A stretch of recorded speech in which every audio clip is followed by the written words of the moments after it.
c'est la mesure et la distribution du temps. Alors, c'est une question très simple, hein. Quelle heure est-il à un endroit donné? Mais cette question est un des plus grands mystères de la science depuis extrêmement longtemps. Avant que ça s'appelle la science, c'est les savants et les scientifiques qui ont travaillé sur cette question depuis l'Antiquité.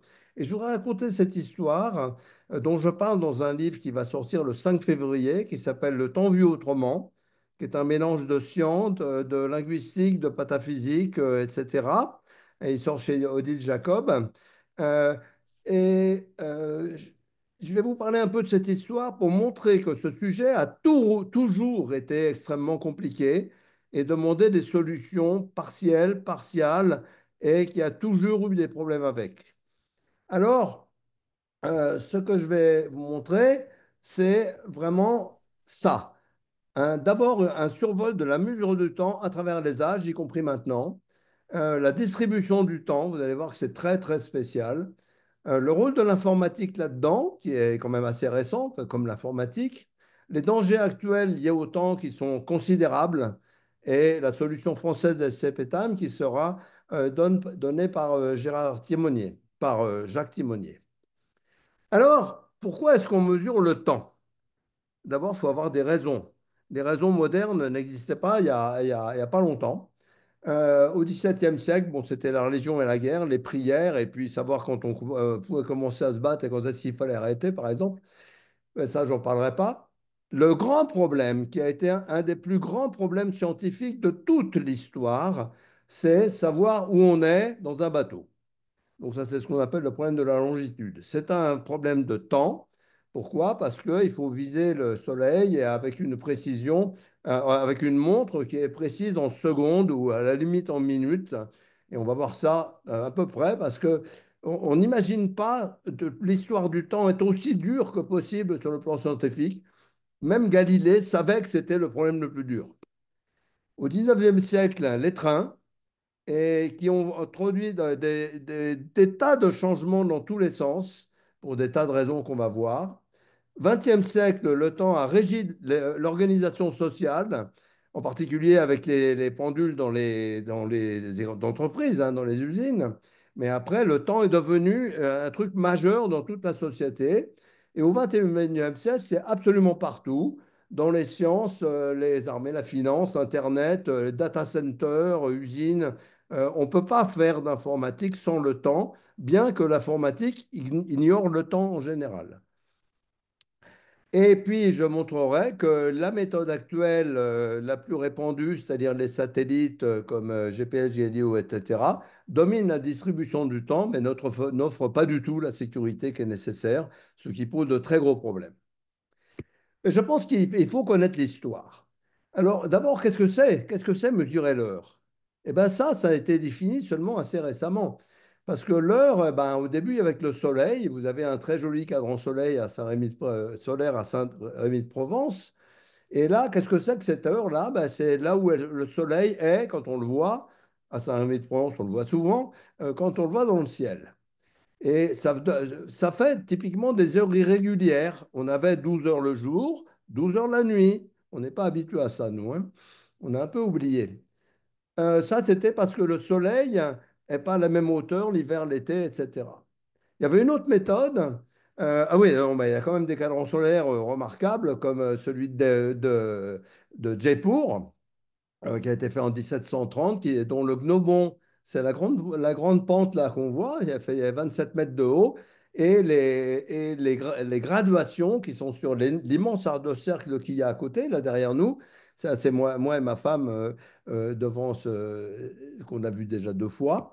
Et là, on voit les graduations qui permettent d'avoir l'heure à quelques secondes près, même pas, peut-être une seconde près, mais ça n'a pas de sens parce qu'on ne sait pas quelle heure c'est. Enfin, c'est l'heure solaire, c'est un peu compliqué. Alors, il y a un autre mécanisme qui, lui, donne un temps régulier, c'est la clepsydre. Mais la clepsydre, c'est un gros défaut. Vous voyez, vous avez le réservoir B qui est là, et le réservoir B, eh ben, s'il a moins d'eau dedans, ben, ça coule moins vite. Donc, le réservoir gradué ici, qui donne un peu l'heure, Ça marche pas bien. Donc, le premier dispositif régulé dans l'histoire, c'est de rajouter un réservoir au-dessus qui remplit tout le temps le réservoir B trop, avec un trop plein. Ça garde le niveau à la même hauteur et on fait ce qu'on peut. Alors ça, c'est bien. Donc maintenant, on a un temps régulier. Et il y a une merveille de l'histoire, c'est la clepsydre de Cétibios à Athènes en moins 270, où il y a une clepsydre régulée comme ça. Et il y a tout un mécanisme qui fait tourner d'un cran par jour une colonne qui porte des abaques qui permet de transformer l'heure régulière en heure irrégulière, ce qui était la loi à l'époque. Donc, vous voyez, c'est le début d'une très longue histoire, ça. Alors, il y a eu un grand, grand progrès auquel maintenant on est complètement habitué, c'est l'horloge avec l'échappement. L'échappement, c'est la roue qui est là, avec les deux petits crans, qui permet de réguler le mécanisme. Donc, on a un folio qui tourne, un folio, c'est la barre horizontale qui tourne, un poids qui donne l'énergie, et l'échappement qui fait tic-tac, tic-tac, tic-tac. D'accord? C'est vraiment tic-tac. C'est là que le temps est devenu discret au lieu d'être continu. Ça, c'est un grand progrès. Alors, ce qui est intéressant, c'est que on remontait le poids, et c'est pour ça que vous remontez toujours vos montres. Le mot n'a perdu complètement son origine, mais c'est comme ça. Alors, au début, d'ailleurs, ça faisait sonner des cloches, parce que comme les gens ne savaient pas lire, c'était pas la peine de mettre des cadrans. Alors voilà l'histoire du Grand Prix de l'Amirauté, qui est le plus grand mystère scientifique quasiment connu sur des siècles et des siècles. Comment savoir où on est? Et pour ça, il faut avoir le temps. Et l'événement déclencheur, comme ça va arriver chez nous bientôt, parce qu'il va y avoir des accidents à cause du temps, il y en a déjà, mais il va y en avoir des sérieux, je pense. C'était un naufrage massif de la flotte anglaise qui pensait être à côté de Brest alors qu'ils étaient aux Sicilies. Et là, c'était quand même une grosse erreur. Et il y a eu un prix de 20 000 livres qui a été donné, c'est-à-dire une fortune à l'époque, qu'il résoudrait. Et ça a été une histoire invraisemblable, totalement anglaise. C'est pour ça qu'elle est complètement inconnue en France, parce qu'elle est anglaise et que tout ce qui est anglais, c'était inconnu en France. On n'en parlait jamais. Euh, Jusqu'à l'invention la fabrication par John Harrison, un charpentier génial du chronomètre H4. Une histoire invraisemblable parce que John Harrison s'est fait casser toutes ses inventions par les savants de la Royal Society qui ne supportaient pas qu'un manuel résolve le problème qu'ils essayaient de résoudre intellectuellement avec les observations du ciel. En fait, Galilée avait déjà compris comment calculer l'heure en regardant les occultations des satellites de Jupiter, mais c'est pas super facile en bateau. Bon, alors là, je ne peux que dire qu'il faut avoir ce bouquin, Longitude, surtout en version illustrée au milieu, de Dava Sobel, qui est un livre extraordinaire dont je me permets de faire un résumé dans mon livre qui a des tas d'autres, bien sûr beaucoup d'autres choses. Et c'est vraiment un livre à dévorer, il est extraordinairement bien écrit. Et cette histoire, je le répète, est complètement inconnue en France. J'ai jamais trouvé quasiment de gens qui la connaissaient. Alors maintenant, on fait autrement. On fait avec des horloges atomiques. Et donc, je ne sais pas si Christophe Salomon est dans la salle, mais c'est mon collègue est dans une école dont on va parler après. Et donc, c'est un des grandes horloges atomiques, des fontaines au césium en particulier. Alors, je ne vous explique pas comment ça marche, mais en gros, ça, vous voyez, c'est assez précis. C'est une seconde 5 par 100 millions d'années. Ce qui est intéressant, c'est que ça peut être tout petit. Une horloge atomique, ça c'est 2015, donc ça a dû s'améliorer depuis. Vous voyez, 17 centimètres cubes, voilà. Précision, c'est moins bon, c'est une seconde 5 par millénaire, mais enfin bon, ça va suffire à faire pas mal de choses quand même, hein. Donc ça, c'est très bien. Et donc, c'est la physique et l'informatique se sont mis à dominer le monde avec la synchronisation mondiale des GPS, ordinateurs, téléphones, bases de données. Et ça, on va en reparler. Pourquoi on a besoin du temps maintenant? Alors, toutes les méthodes modernes sont fondées sur l'idée de la vibration. il n'y a plus de méthode de mesure du temps qui ne soit pas fondée sur la vibration, donc sur les ondes fondamentalement, qui est un autre des grands chapitres de mon livre, mais je n'en parlerai pas ici. Alors, c'est le rythme de la vibration qui va déterminer la précision, parce que les vibrations, on ne peut pas les étudier au milieu. Avec un chronomètre au dixième de seconde, on ne peut pas mesurer le centième de seconde. Donc, la course à la précision, c'est ça. Comme on travaille avec des vibrations, on ne peut mesurer que les hauts ou les bas, si on veut, c'est pareil. Voilà. Donc, les premières pendules, c'était du genre 1 Hertz, le balancier de Huygens, c'est tout ça. Les chronomètres 5 à 100 pour les super perfectionnés en mécanique, hein, pour faire du chronométrage au centième de seconde, c'est très dur en mécanique. Les horloges atomiques, bah, c'est à 9 gigahertz. Les horloges optiques, maintenant, c'est à 429 000 gigahertz. Et les treillis optiques, qui sont des choses extraordinaires faites récemment, euh, voilà, la précision de ces choses-là, la précision, ce qu'ils donnent en secondes par seconde, c'est-à-dire de combien de secondes on perd en combien de secondes, c'est en gros une ou plusieurs, mais ça ne change rien, secondes sur l'âge de l'univers. Donc là, ça c'est des trucs qui servent de capteurs de gravité, parce que c'est sensible à la gravité, Einstein a dit.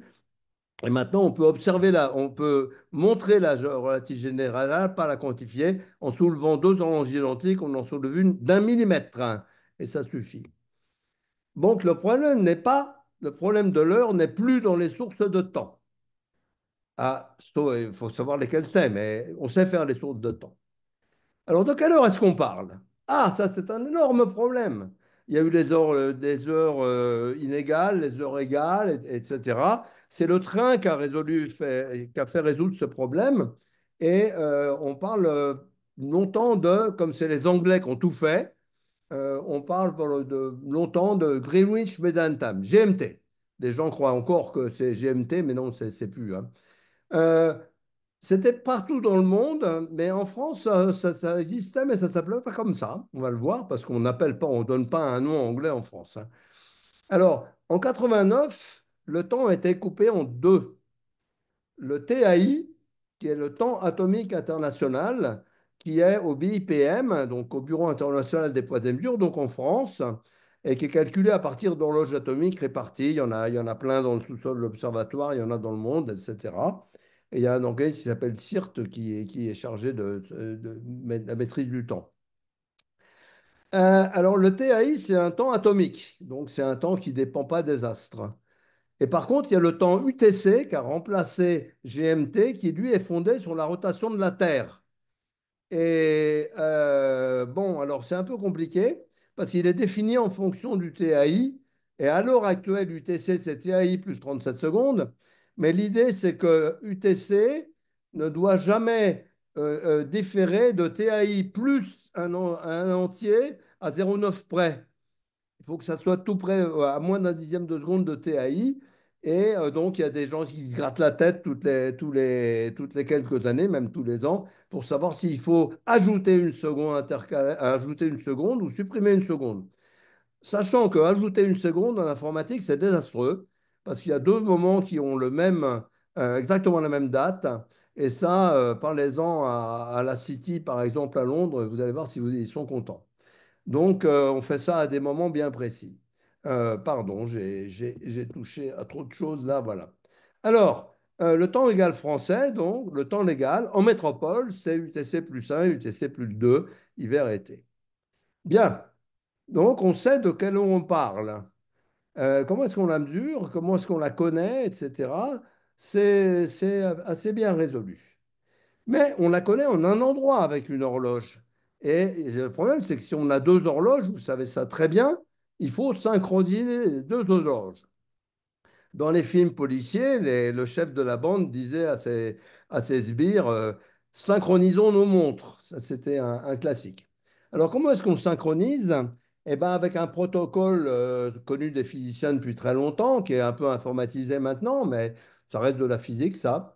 On a une horloge maîtresse à gauche et un horloge à droite, là. Et l'horloge maîtresse, ce qu'elle fait, c'est au temps T1, elle envoie un message sync avec son heure dedans, l'heure très précise auquel elle a envoyé ce message. Si elle ne sait pas faire ça, elle envoie un deuxième message, la follow-up, avec l'heure dedans. L'horloge esclave note le moment exact où elle a reçu cette heure, T2. Et une fois qu'elle a reçu soit l'heure T1 directement ou indirectement, elle connaît T1 et T2.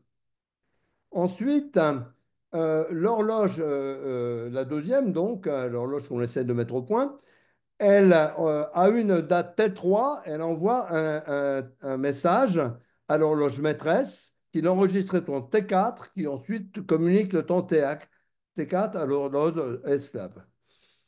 Alors attention, ça ne marche que si les temps de propagation sont rigoureusement symétriques.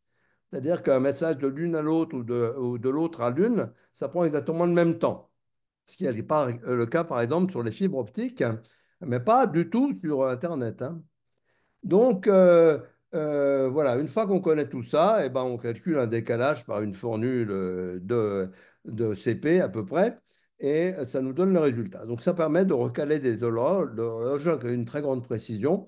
Après, pour définir le tarif, il faut faire des moyennes, mais c'est plus compliqué, mais je passe là-dessus. Maintenant, si on passe à la distribution du temps, maintenant qu'on sait le mesurer. Comment on faisait avant? Eh ben, on faisait ça au son, beaucoup. Bon, les cadrans solaires, ça porte pas loin. Il y a les cloches, au Moyen Âge déjà. Les minarets, les muezzins, ça permet d'aller assez...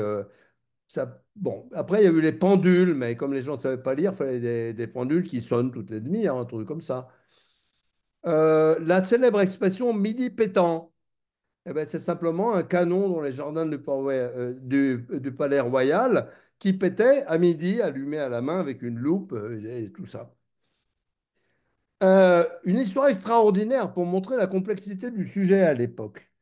À Londres, Monsieur Belleville et sa fille après euh, il vendait l'heure, c'est-à-dire que lui, il avait le droit d'aller à Greenwich parce qu'il avait travaillé. Non, aucune autre personne ne pouvait aller à Greenwich. Et le matin, ils allaient avec une montre à Greenwich. Ils recalaient précisément leur montre et toute la journée, dans leur magasin, la seule chose qu'ils vendaient, c'était l'heure aux gens. Et ils avaient beaucoup de clients parce qu'il y avait beaucoup de gens qui avaient besoin de savoir l'heure. Et donc là, c'était vraiment l'artisanat. Heureusement, on n'en est plus là, mais on ne sait même pas que ça existait, ça. Mais c'était comme ça. Et c'est pas si vieux que ça, hein. Et la notion même d'heure restait très variable à l'époque, hein. Alors, un des problèmes de sécurité, pour le coup, lié à l'heure, parce que maintenant, le monde s'agrandissait, hein. Il y avait le chemin de fer et tout. Donc, aux États-Unis, il y a eu un accident de train qui a fait un énorme événement. Il y avait deux trains qui roulaient sur la voie unique et qui étaient synchronisés par le temps. Et ben, il y avait un des conducteurs qui avait une montre trop lente.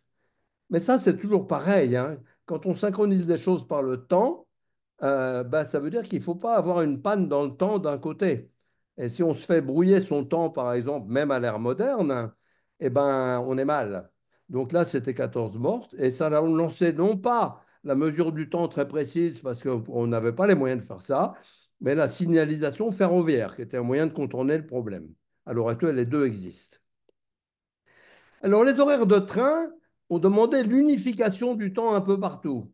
Donc, chaque ville était à sa l'heure solaire en France. Il n'y avait pas deux villes qui avaient la même heure en France. Il ne faut pas oublier ça, hein. Mais les horaires, on ne pouvait pas les faire avec ça. Donc, les horaires utilisaient l'heure de Paris. Évidemment, pas l'heure de Greenwich. Mais c'était plus compliqué et beaucoup plus drôle. Jusqu'en 1911, il y avait trois pendules dans chaque gare. Deux sur la façade qui donnaient l'heure locale et l'heure de Paris, et une sur les quais qui donnait l'heure de Rouen. Alors, pourquoi? Parce que Rouen, c'était Paris moins 5 minutes et ça permettait aux gens qui arrivaient en retard d'avoir quand même leur train. Alors, c'était partout pareil en Europe, sauf que c'était pas 5 minutes, ça pouvait être 7, ça pouvait être 10, ça pouvait être 3, etc. C'était un gigantesque bordel.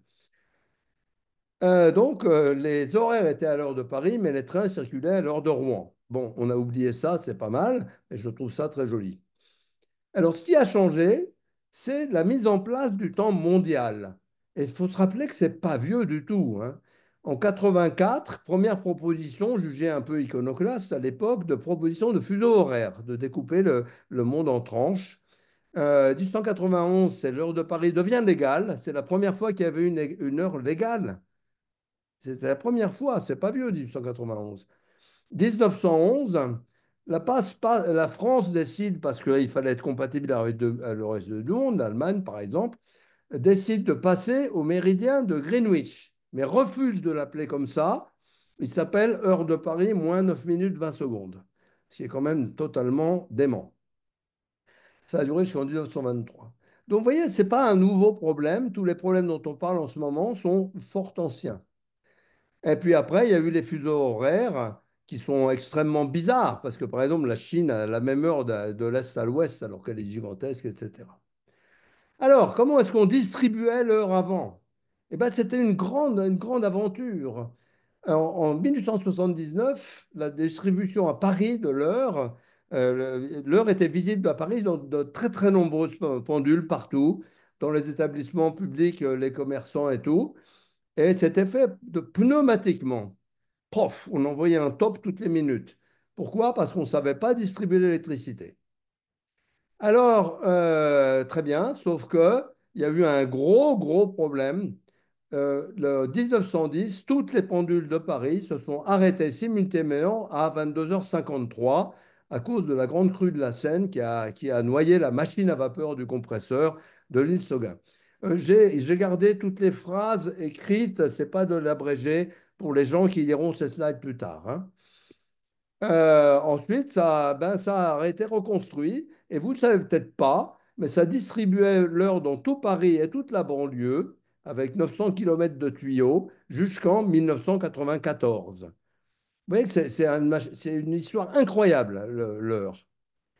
Alors, en 1933, il y a eu un gros événement, l'installation à Paris de l'horloge parlante d'Assar Esclangon. Au quatrième top, il sera exactement, voilà. Voilà cette horloge qui a été installée. L'analogue n'a été fait qu'en 40 en Angleterre, pour une fois que la France est plus rapide. C'est très bien. Et moi, ça a bercé mon enfance. Ensuite, cette horloge, elle a existé jusqu'en 2022, mais sous la forme d'une horloge atomique qui donnait l'heure par téléphone à toute la France, en alternance avec un inconnu, parce que Marie-Sylvie Hubert était l'actrice qui donnait sa voix, mais en haut lieu, on avait décidé que n'avoir qu'une femme qui donne la voix, c'était pas bien.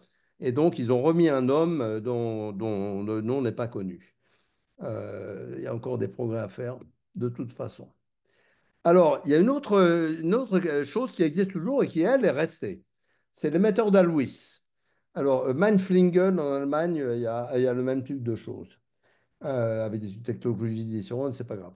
Donc, c'est un émetteur construit en 1939 euh, pour émettre la radio, mais aussi le temps. Il a été, comme c'est un endroit unique, on le voit bien, il a été dynamité, conquis par les Allemands qui l'ont utilisé. Après la résistance de la dynamité, il a été reconstruit, enfin c'est tout un bordel. Et depuis très longtemps, il diffuse une heure atomique, c'est-à-dire qu'il y a une horloge atomique à l'intérieur du bâtiment. Il la diffuse avec une puissance énorme. C'est un gigawatt, pardon, un mégawatt, pas un gigawatt, un mégawatt ou 800 kilowatts la nuit, donc c'est une puissance énorme. Et ça permet de synchroniser, d'après la doc, hein, je ne vais pas vérifier, 200 000 horloges à peu près à la milliseconde. Bon, parce que ces ondes portent très loin, c'est des longues qui portent très loin. Mais il faut bien comprendre que c'est un peu la seule façon pour l'instant en France de distribuer l'heure qui ne dépend pas des satellites. Donc c'est très énergivore, c'est un site fragile, les ondes sont brouillables, etc., moins facilement que le GPS, bien entendu. Donc tout ça, ça existe et on voit que c'est une très longue histoire qui a changé avec les GNSS, donc GPS, Galileo, etc. Alors, si on se passe à l'informatique maintenant, qui rentre dans le jeu, dans les années, je dirais, moi, 80. Euh, le temps, il y a trois informatiques complètement différents qui vont faire pour moi chacune un chapitre de mon bouquin. L'informatique classique, algorithmique, le temps est complètement ignoré, on n'en parle jamais. Le temps, c'est juste le prix à payer, c'est l'impôt, c'est un coût à minorer. Et c'est la grande théorie de la complexité algorithmique qui a été développée sur 50 ans avec des résultats fantastiques. C'est comme ça. Mais ça ne nous concerne pas ici. Et il y a une autre informatique qui nous concerne beaucoup, c'est l'informatique asynchrone, c'est Internet. OK? Le temps n'est jamais mentionné explicitement, il peut vous poser plein de problèmes. Parmi les problèmes, vous les connaissez, je pense, le deadlock, le live lock. Le deadlock, c'est quand tout le monde attend l'autre. Le live lock, c'est quand quelqu'un a, il y a des famines, par exemple, quelqu'un attend désespérément qu'on lui donne la main.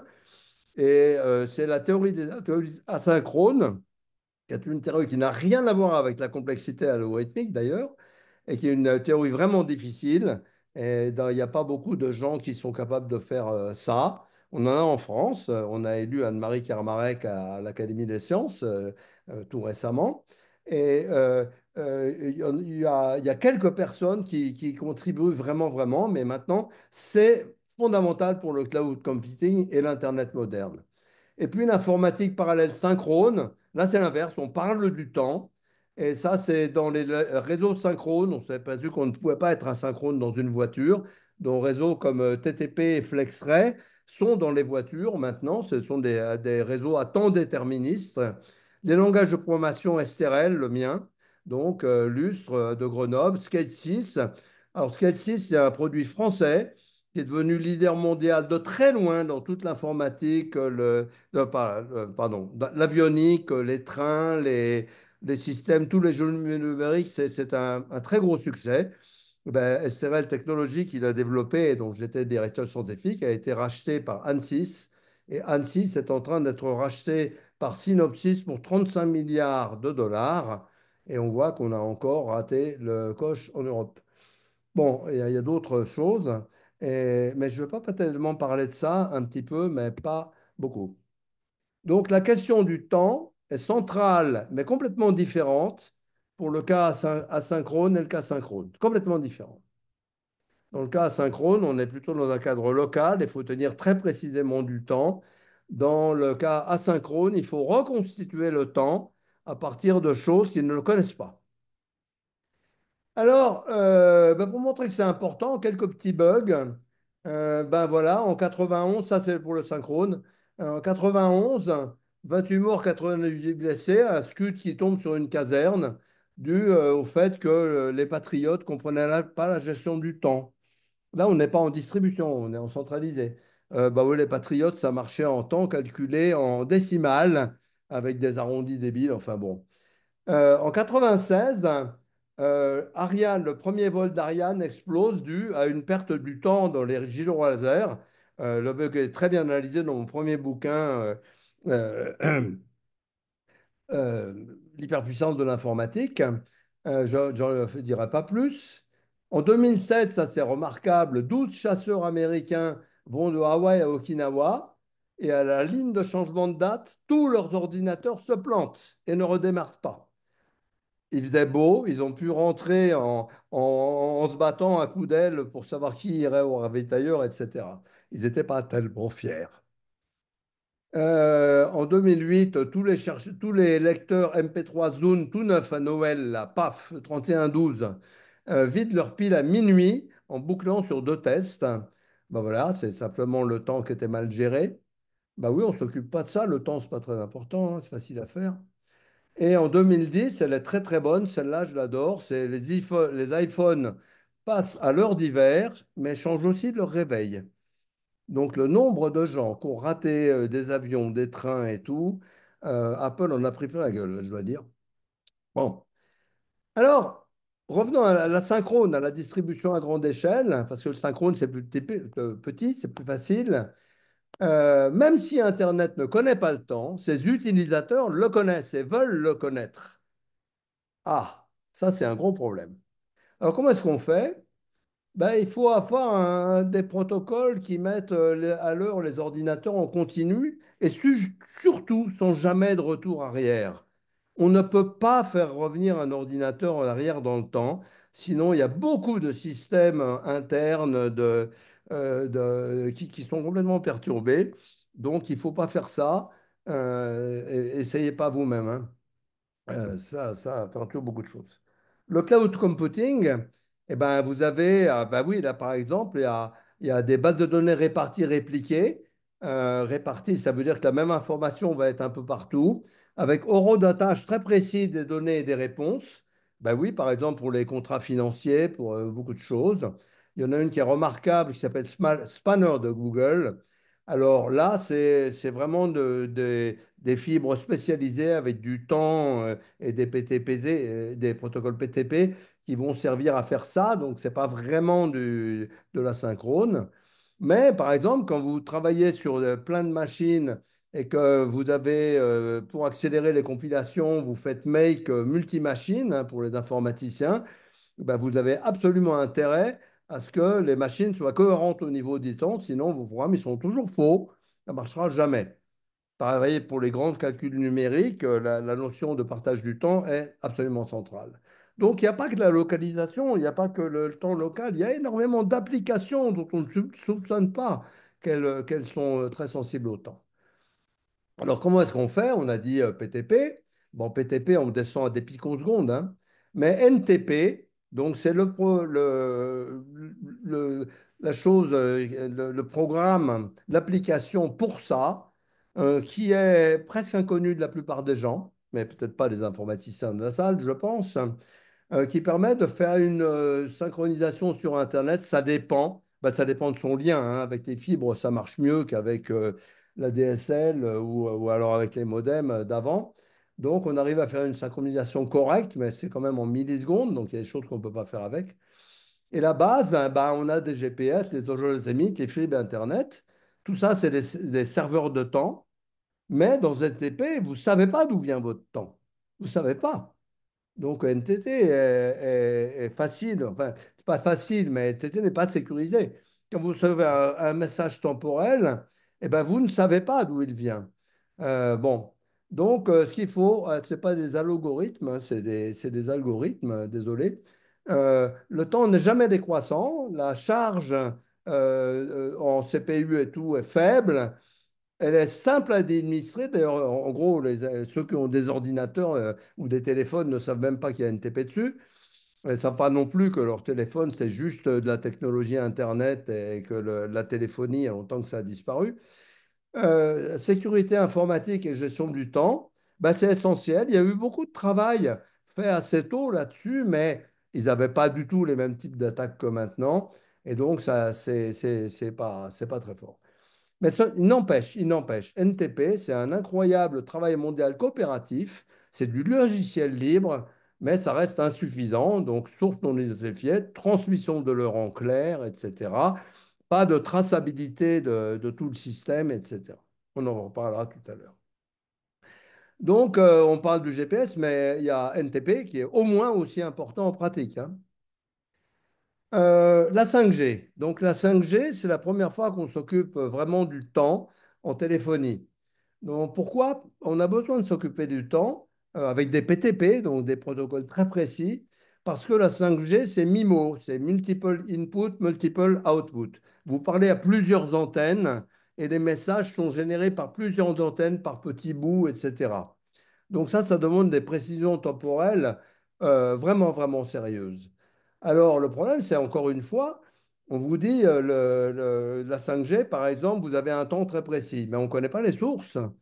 Essayez de demander à votre opérateur quelle est la source du temps qu'il vous envoie, bon, et la précision, etc.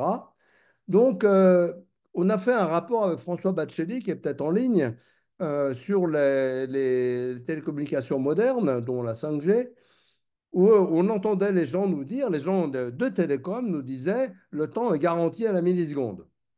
Moi, je leur ai demandé, ça veut dire quoi, garantie? Et là, ça a été un peu silence radio, hein. Quelle garantie? Bon, alors je suis aussi président du conseil scientifique d'Orange, donc je me suis un peu renseigné là-bas.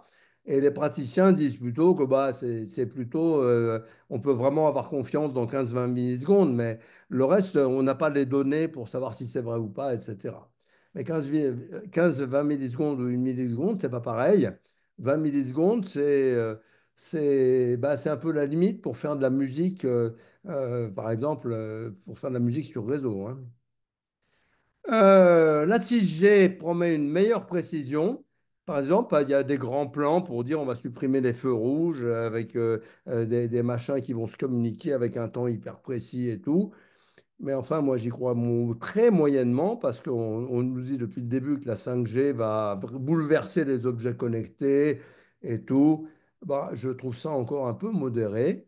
Et puis, il y a d'autres systèmes comme LoRa. Enfin, le paysage elle reste très, très compliqué et on ne sait pas ce que c'est. Donc, le temps, il ne faut pas penser que la mesure du temps, il faut penser à quoi il sert. C'est le plus important. C'est pas d'avoir la bonne heure, c'est à quoi il sert en plus. C'est-à-dire, il faut qu'il soit bon là où il faut. Alors, quels sont les dangers du haut temps? Eh ben, le premier truc, c'est les GNSS qui sont considérés comme les sources de temps les meilleures universellement par les gens qui ne connaissent pas trop le problème souvent. Eh ben, il y a des brouilleurs. Un brouilleur, ben, c'est interdit, puni de prison, d'amende et tout, mais ça se trouve où vous voulez. Vous allez sur Internet, vous cherchez des brouilleurs GPS, vous allez trouver ça pour entre 15 et 50 euros si vous payez cher. La portée, bah, ça peut être assez grand. Et là, bah, ça veut dire qu'il n'y a plus de GPS dans la région. Il n'y a plus de GPS fiable, pardon. Il y a du GPS. Brouilleur, non, il n'y a plus les ondes. Les leurreurs, alors ça, c'est beaucoup plus, un peu plus cher, mais c'est pas tellement cher non plus. Ça vous fait croire que vous êtes ailleurs. Ah, ça, c'est intéressant. Par exemple, dans une école dont je parlerai tout à l'heure, on est arrivé chez Gorgie Timing et on nous a dit allumez vos téléphones. Et ben déjà, presque tous les téléphones Android à l'époque disaient qu'on était au sommet de la Tour Eiffel. On était à la Mure, hein, c'est au sud de Grenoble. Et moi, le mien, je ne sais pas pourquoi, me disait à la Mure. Peut-être il était sur une autre longueur d'onde et tout, avec Guédéo. Mais c'est un iPhone. Alors, ça pose des problèmes sérieux maintenant à travers le monde qui ne sont pas connus. J'ai pu vérifier qu'ils n'étaient pas connus de tous les gens que je connais. Par exemple, à Marseille, les avions ont été obligés de faire des atterrissages à vue pendant 2 mois ou 3 mois. Et il a fallu 3 mois à des unités spécialisées pour trouver le brouilleur qui était dans un camion-citerne qui faisait du trafic d'essence. Et c'est juste pour pas que son proprio sache pas où il était que les avions devaient faire les approches à vue, ce qui n'est pas trop grave à, à Marseille. Mais ce n'est pas tellement les avions qui sont embêtent, c'est beaucoup les contrôleurs aussi, hein, parce que les contrôleurs, ils sont dans... Bon, c'est compliqué l'histoire des contrôleurs, je ne veux pas donner. Alors évidemment, la Russie brouille beaucoup, mais pas que la Russie. Le Moyen-Orient est brouillé par Israël, par les Iraniens, par tout ce qu'on veut. Alors, je peux vous dire une chose que j'ai confirmée de plusieurs sources. Pour les avions, c'est plus 500%, c'est-à-dire, ben, si j'ai bien compté, c'est une façon compliquée de dire multiplié par 6 du nombre de brouillages dans les 3 premiers trimestres 2024. 1500 vols par jour sont touchés. Ça veut dire que les avions perdent leur GPS, pas forcément leur localisation. Ils peuvent avoir des centrales inertielles très précises, mais tout le monde n'en a pas. Et puis, une enquête sur 2000 équipages a dit que les impacts sur la sécurité dans les avions étaient jugés par eux de très élevés à extrêmes. Donc, on rigole pas. Alors, ce n'est pas partout dans le monde, mais je vais vous expliquer, par exemple, quelque chose. Voilà la carte. Il y a un site qui est très intéressant qui s'appelle gpsjam.org. Hein, c'est gpsjam comme écrit en haut.org. J'ai oublié de mettre le nom du site là. Je le mettrai dans les transparents finaux que vous pourrez télécharger. Mais vous voyez, en rouge ici, c'est toutes les. Oups, en rouge ici, euh, oui, pardon, c'est là. En rouge ici, vous voyez les zones très brouillées. Enfin, très brouillées, high, plus de 10%, ça veut dire que vous ne pouvez pas avoir confiance du tout dans votre GPS. Voilà, ça c'était le 1er janvier. Donc ici, vous avez l'Ukraine. C'est très, très atteint du côté de la Finlande. Vous voyez Helsinki ici, la Lituanie, les trouve, il n'y a plus de GPS, là, il n'y a plus rien toute cette frange russe et tout le Moyen-Orient, là, et puis aussi les problèmes entre Inde et Chinois. Et j'ai fait là tout à l'heure la même recherche sur aujourd'hui, et si vous regardez, bah, c'est encore la taille au-dessus, quoi. Le 1er janvier, c'était la fête générale, y compris chez les GPS, mais là, on voit bien que ça ne se passe pas très bien Vous voyez la Crimée, là, vous voyez Crimée qui est là, vous voyez Kiev qui est là, Moscou qui est là, et ben, c'est pour désorienter les drones, etc. Donc, c'est sérieux. Je suis allé à Hong Kong il n'y a pas longtemps de Paris et on est passé par là, par le bas, au lieu de passer par le haut comme avant. Donc, c'est plus cher, c'est plus long, c'est plus compliqué pour tout le monde. Et ça perdure bon, jusqu'au vol transatlantique, jusqu'à New York, hein, parce que les contrôleurs sont très gênés par les brouillages au moins autant que les avions, parce qu'ils ne savent pas vraiment, ils ont beaucoup de mal à savoir si les distances entre avions sont respectées. Bon, aux USA, alors, ben, qu'est-ce qui se passe là-dessus? Est-ce que les gens réagissent? Eh bien non, pas forcément. Aux USA, il y a un rapport du National Advisory Board du Space-Based Positioning Navigation Timing, donc de tous les GNSS, enfin des GNSS. Voilà ce qu'il dit. Le danger des mauvaises diffusions du temps sont largement ignorés, y compris du gouvernement. Le GPS est en retard technique par rapport à Galileo et Beidou. C'est souvent comme ça aux États-Unis. Il était en avance, donc il ne bouge plus après, et puis les autres le doublent. Les responsabilités et décisions sont partagées entre beaucoup d'organismes qui ne coopèrent pas. Alors, ce n'est pas vrai pour l'armée, hein, mais ça touche tous les civils maintenant. Aucun moyen de traiter ce sujet, ni même d'en discuter, n'est mis en place. Donc, les politiciens américains ignorent totalement ce sujet. Rassurez-vous, ce n'est pas tellement faux en France non plus. Alors voilà le lien vers ce site bon, qui est beaucoup plus complet. C'est un rapport d'une très très grande qualité, très court mais vraiment percutant. Et puis voilà aussi un article très intéressant qui m'a été communiqué par Maurice Giorgi sur qu'est-ce qu'on peut faire contre ça. Alors, en France, bah, c'est pas très différent, sauf il y a des belles compétences internes, mais 80% des administrations françaises sont reliées au GPS, donc à l'heure américaine et à l'humeur des USA. Hein, ça, le GPS, aucun contrôle dessus. Hein.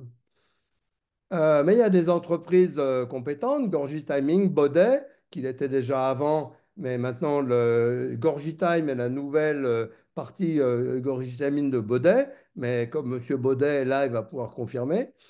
Il y a déjà des projets très élaborés comme SCP Time, hein, dont va parler Jacques Timonier bientôt. Ils étaient dirigés par Gorgie Timing. Et des utilisateurs actuels ou potentiels, il y en a pas mal, j'en ai marqué quelques-uns. L'État français, je l'ai marqué en jaune un peu bizarre parce que je ne sais pas trop où il en est. Nous avons écrit un article dans Les Échos, je vais en parler après. Mais tout n'est pas perdu, donc on va vous dire là. Alors, nous avions fait un projet d'école pour ingénieurs sur le temps, parce que le problème, c'est que les ingénieurs ne sont pas au courant non plus. Donc, un projet d'école de formation à la Mure, avec Gorgie Timing et l'Université de Grenoble. Euh, on ne sait pas quel est son futur, mais apparemment, il redémarre à l'intérieur de la cybersécurité, de la session cybersécurité de l'université, enfin, enseignement de la cybersécurité. Et Christophe Salomon et moi-même, donc Christophe Salomon, les horloges atomiques et moi-même, ben, l'informatique du temps, étaient à son conseil scientifique. Bon, on n'a pas encore de nouvelles. Nous avons publié un article dans les Échos, pardon, pas le Écho, sur le site et dans le journal, mais il est paru le 28 décembre, c'est absurde. Distribuer à l'heure exacte une question plus stratégique qu'on ne croit, donc en 2022, nous avons exactement eu zéro retour. Mais attention, il y a des gens qui bougent. Par exemple, la Corée du Sud, Arabie Saoudite et Chine ont mis en place des réseaux fibrés, des stations émettrices pour une distribution de temps plus sûre. Le Royaume-Uni le fait aussi, alors de façon différente. Ils ont un serveur de temps et avec des fibres en étoile, etc. La Russie le fait apparemment beaucoup, mais je n'ai pas les détails, etc. Et donc, voilà, donc je vais passer la main à Jacques Timonier pour la solution française SCP Time. Je la reprendrai après. Jacques, Bonjour à tous. Merci Gérard pour cette première partie d'exposé. Je vais mettre mon petit grain de sel là-dessus en expliquant ce qu'on a voulu faire avec SCP Time. Donc, l'idée, ainsi que tu as pu l'expliquer, c'est que, notamment au niveau des réseaux et via les différentes sources de temps possibles, que ce soit des antennes comme celle d'Alois ou même le signal DCF 77 allemand, les satellites ou même les serveurs NTP, même s'ils sont de confiance et tout ça transitant par le réseau, eh ben, on n'avait pas grosse certitude sur le fait que tout ça ne pouvait pas être attaqué. Et effectivement, tout ça est éminemment, au minimum, brouillable, voire même leurrable pour donner des heures fausses. Et dans le cas des satellites, des positions fausses également. Alors, les solutions, elles existent, hein, puisque les techniciens, les gens de la technologie et les scientifiques ne sont pas restés inactifs. Simplement, pour l'instant, les coûts sont énormes, sont très importants pour se prémunir contre ces attaques. Alors que pour faire une attaque, il suffit vraiment de quelques euros, ou quelques dollars, c'est pas grand-chose. Donc l'idée des CP Time, l'enjeu qu'on s'était fixé, c'était de pouvoir diffuser un temps, donc d'abord en provenance d'une référence fiable, d'accord, la plus fiable possible. Vous verrez qu'on est allé la chercher à l'endroit ultime de la fiabilité, et d'assurer la sécurité de sa diffusion jusqu'aux utilisateurs finaux. Et puisque c'est un élément de sécurité prépondérant, eh ben, de tracer cette diffusion. C'est-à-dire que chaque fois qu'on va transmettre le temps d'un point A à un point B, on va tracer cette diffusion et on va tracer les synchronisations. Et bien sûr, le tout, puisqu'on s'est posé le problème du côté de l'utilisateur, des utilisateurs finaux, bah, c'est de le faire pour un coût raisonnable. C'est-à-dire que si on demande à quelqu'un de refaire la totalité de ses lignes de communication, de la totalité de son informatique interne, ou de faire un investissement de plusieurs centaines, dizaines ou centaines de milliers d'euros, bah, ça ne va pas être bien possible. Et c'est en général comme ça que les choses avancent pas beaucoup. Donc, dans un premier temps, on avait l'idée de fournir un temps avec des performances adaptées aux besoins du plus grand nombre, et donc grosso modo de l'ordre de la milliseconde, hein, entre une milliseconde et un dixième de seconde, pour un coût très, très, très faible. Alors, juste un petit historique parce que c'est aussi intéressant, Gérard, si tu peux avancer la diapo, voilà. Euh, ce constat que je viens de vous expliquer a été fait par Maurice Gorgy chez Gorgy Timing en 2014. Et donc, c'est à ce moment-là que le projet s'est monté. Il a fallu quelques années pour valider les concepts et produire les premières maquettes d'une diffusion sécurisée et tracée du temps. En 2020, on a eu un prototype qui était fonctionnel, complètement opérationnel, dont notamment une des instances marchait à la SNCF. Et en 2021, on a pu mettre en place une première offre commerciale qu'on a appelé SCP Time France et qui, pour un coût très très réduit, permettait à quiconque était connecté à Internet de pouvoir recevoir une heure. Alors, exact, oui, mais en fait, l'exactitude dont on parle, en fait, c'est vraiment la fiabilité. D'accord? Quand on est de l'ordre des exactitudes de l'ordre de plusieurs millisecondes, ça fait effectivement un peu doucement rigoler les spécialistes du temps et du temps fréquence qui ont plutôt l'habitude de parler en micro, en nano, voire en picosecondes. Mais déjà, quand on voit le nombre de gens qu'on atteint avec une milliseconde, c'est déjà bien. Bon, il y a eu des petites perturbations, c'est-à-dire qu'en mars 2023, suite à tout un tas de choses, notamment Covid, etc., les sociétés Gorgie Timing a été reprise par la société Baudet, qui n'a pas repris la filiale SCP Time. SCP Time était devenue une filiale de Gorgie Timing, d'accord?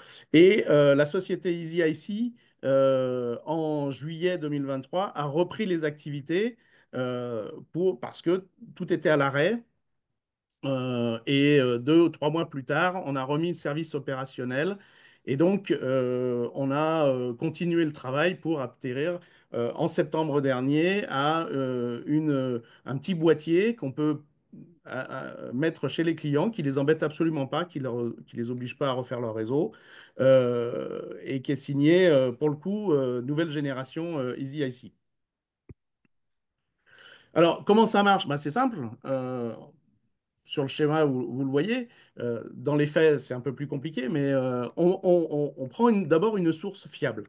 Alors, comme Gérard l'a expliqué, les sources fiables actuellement, c'est des horloges atomiques qui donnent ce temps. Et notamment en France, on a une des horloges atomiques ultimes, hein, à l'Observatoire de Paris, qui a comme particularité de donner la base du temps légal français, c'est l'heure UTC de l'Observatoire de Paris, et c'est celle-là qu'on va prendre. L'Observatoire de Paris n'étant pas un data center, n'ayant pas des liens sur Internet monumentaux, on transporte cette heure par un lien sécurisé jusqu'à un data center. Bien sûr, ISO 27001, hein, puisque la sécurité, ça fait partie par design de nos préoccupations. Et puis, on va, à partir de ce data center, qui peut distribuer donc l'heure sur Internet sans aucun problème et 24 heures sur 24 tout le temps, on va pouvoir la distribuer par le protocole dont Gérard a parlé, qui est le protocole le plus répandu, qui est le protocole NTP. Sauf que Internet NTP égale pas de sécurité. Donc, nous, on a mis en place et on a développé une surcouche au système NTP qui assure la sécurité avec, je ne vais pas rentrer dans les détails, mais des chiffrements là où il faut du chiffrement, la traçabilité là où il faut de la traçabilité et de la redondance partout où on a besoin de redondance pour amener le temps et être sûr et pouvoir prouver qu'on a amené le temps qui sort de l'Observatoire de Paris jusqu'à nos clients. Ensuite, on est dans le réseau du client et donc, du coup, c'est lui qui assure sa sécurité. Tous ces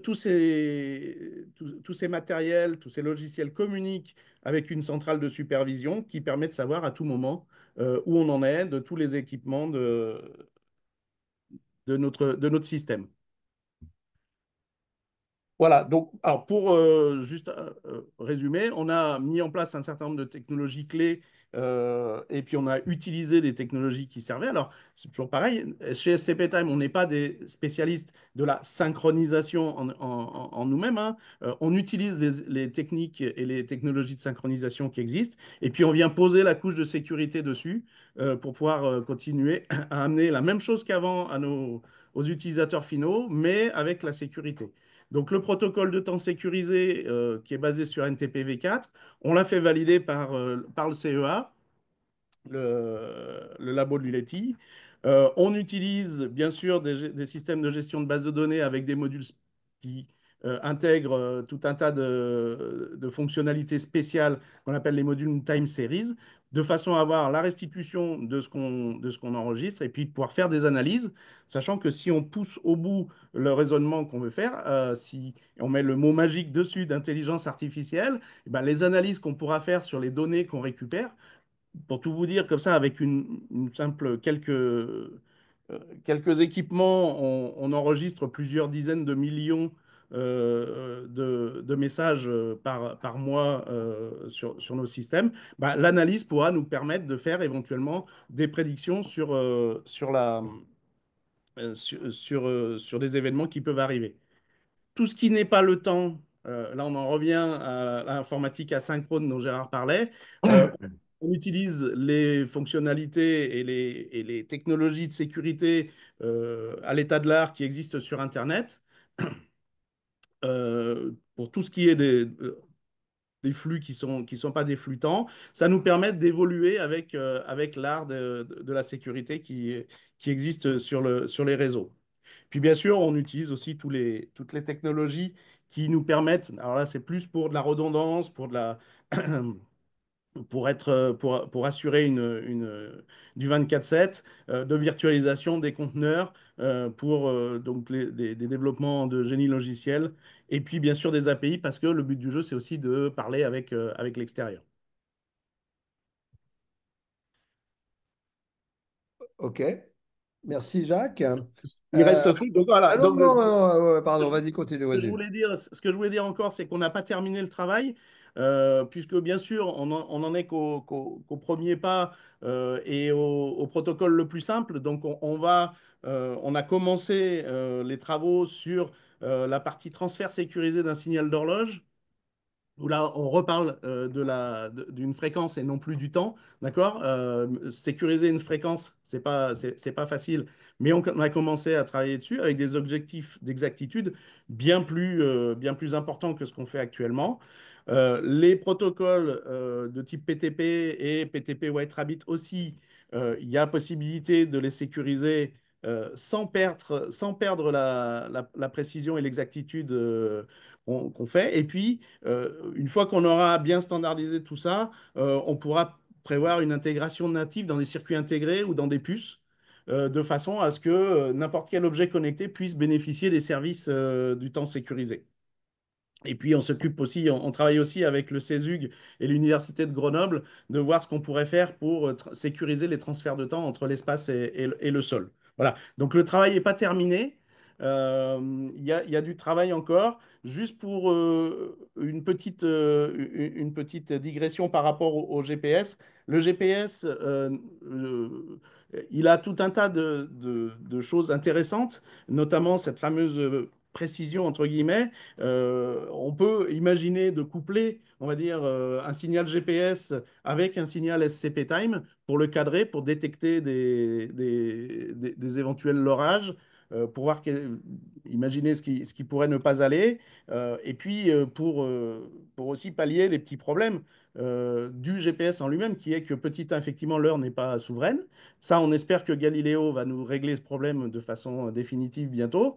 Mais pour l'instant, ce n'est pas le cas. Et puis, des petits soucis tout simples, qui est par exemple que dans le GPS, le temps est codé, notamment les dates sont codées avec le numéro de semaine sur 1024 semaines.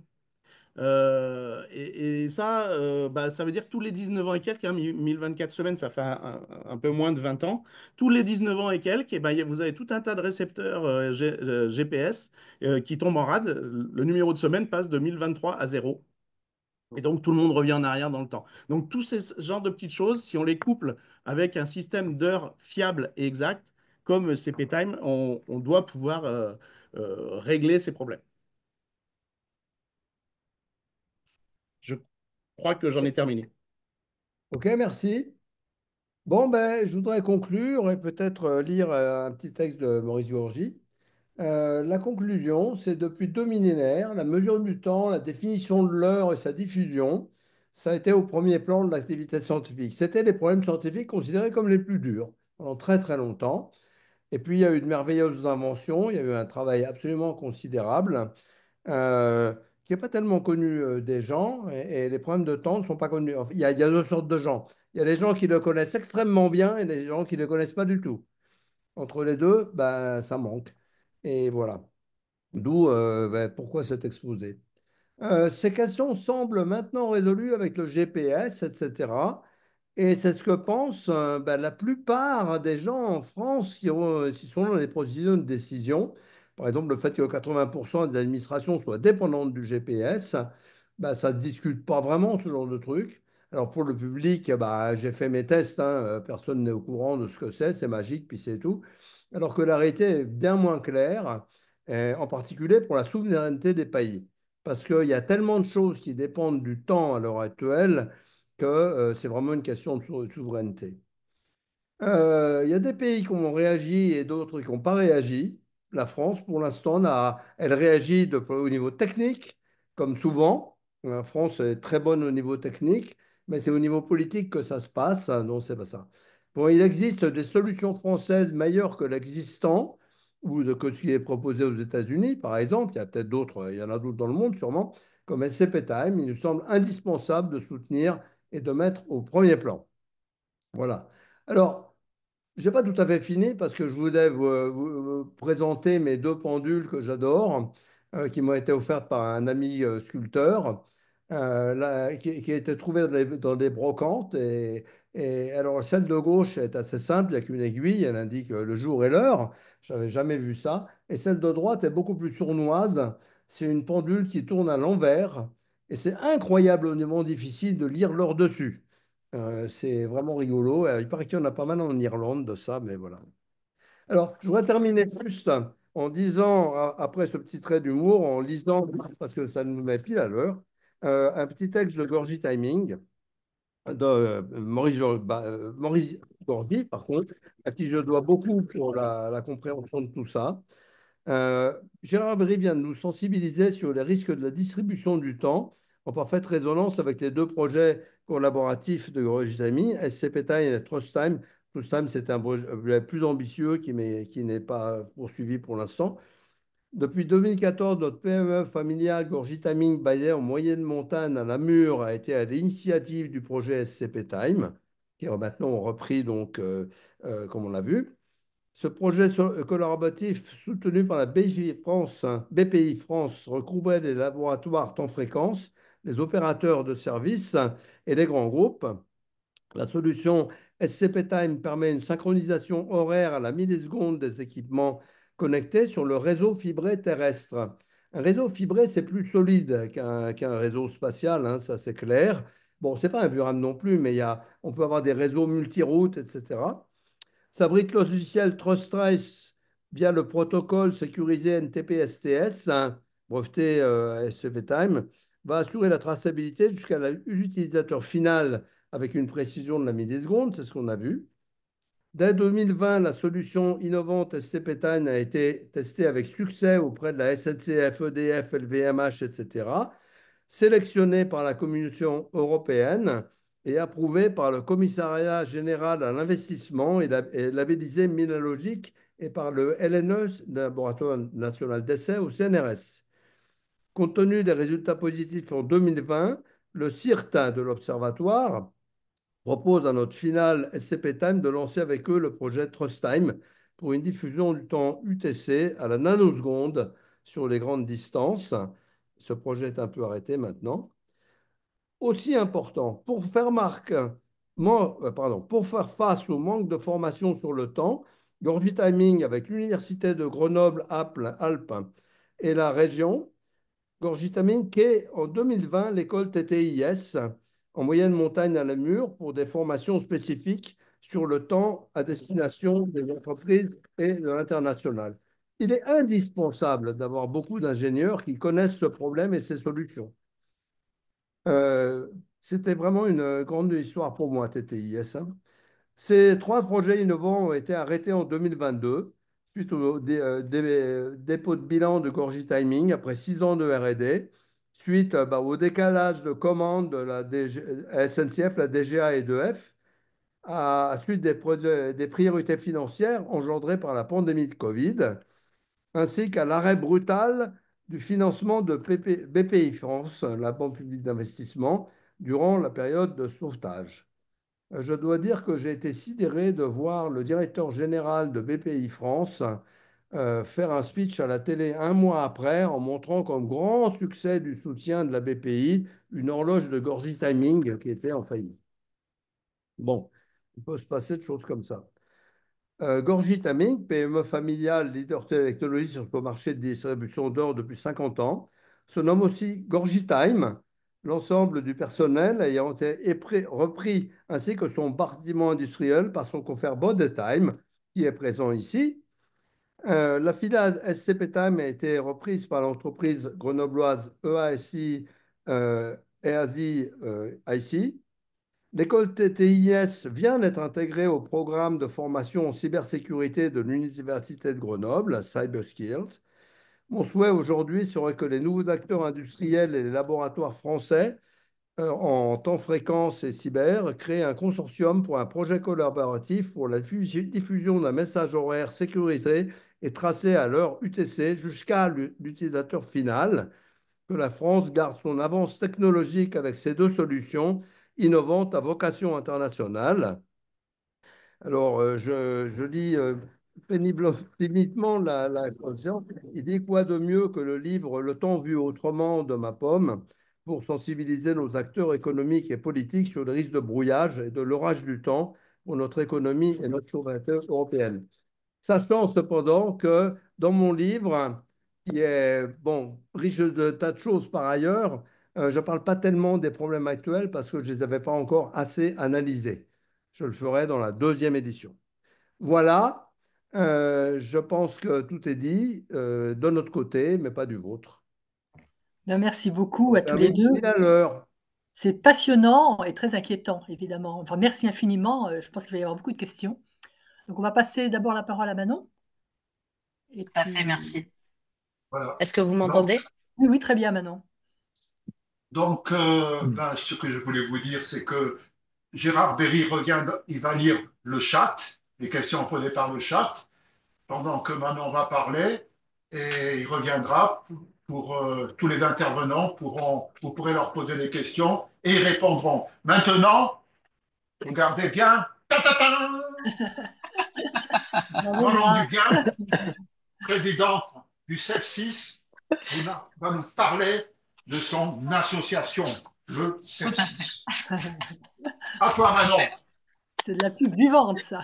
Bah, excellent, merci beaucoup Gérard, je suis ravie de vous retrouver et puis bonsoir tout le monde.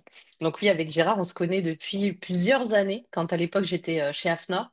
Et bah, d'ailleurs, je voulais te remercier parce que tu m'as donné l'un des meilleurs conseils de ma vie à l'époque où j'étais donc très passionnée par le sujet du numérique et de la cybersécurité. Tu m'as vu un petit peu toute seule dans mon délire et tu m'as dit, mais n'hésite pas à aller vers des associations afin de pouvoir développer tout ce potentiel-là, parce que tu vas voir, il y a plein de choses à faire. Donc c'est comme ça que j'ai fouiné un petit peu sur Internet et bah, la seule association qui me semblait active et qui me semblait ouverte à toute cette diversité et toute cette inclusion qui est essentielle, eh bien c'était le CEF6. Donc je vais vous expliquer très rapidement eh bien toutes nos missions, notre action. Ça va être très très rapide et puis si vous avez des questions, je serai ravie d'y répondre. Alors avant même de commencer, je vais d'abord faire un petit coucou à Gaïda Gad que j'ai eu le plaisir de rencontrer lors des trophées des femmes cyber qu'on organise chaque année, qui est une remarquable étudiante qui a fini finaliste de nos trophées. Et puis également à Clarisse Véron qui fait les comptes rendus des lundis de la cybersécurité. Donc, c'est très important de vous soutenir, les filles, en tant qu'étudiantes, en tant que jeunes passionnées. Vous êtes les professionnels de demain, donc on vous remercie beaucoup, beaucoup pour toutes vos actions. Et puis, tu parles devant leur professeur Ahmed Merawa, qui est le directeur du master cybersécurité et e-santé. Tout à Un fait. vrai Et Ahmed que qui je... connaît ces deux jeunes filles. Ah, tu es sur mute. Tu es sur mute. Ah oui, merci à tous les deux. Hein, oui, oui, en effet, on met en avant nos jeunes talents, hommes et femmes. Ouais. D'ailleurs, j'ai omis de mentionner qu'ils sont disponibles dès le mois prochain pour des stages. Ah, donc, les Master 2, deuxième année, donc vous me tendez la perche et donc je les oublie pas. Et si vous souhaitez les accueillir dans vos organisations, n'hésitez pas à me contacter et on vous proposera Super. donc de les rencontrer. Voilà, je te repasse la parole, Manon. Oui, merci. Donc, Gérard, je te laisse partager du coup le document, s'il te plaît. Ah oui, c'est vrai, c'est moi, pardon. Ah oui, ouais, oui, eh oui, oui, J'attendais oui. que tu les partages. Oui. Voyons, partager. Et J'en profite pour faire un petit coucou à tous les membres du CEF6 si vous êtes là. Merci pour votre soutien. Donc, je vais bien sûr présenter pour ceux qui ne connaissent pas encore, et ça c'est bien dommage, eh bien, qu'est-ce que fait l'association CEF6, le Cercle des femmes de la cybersécurité? Une association de loi 1901 qui a été créée en 2016 par la docteure en informatique Nassira Salvan.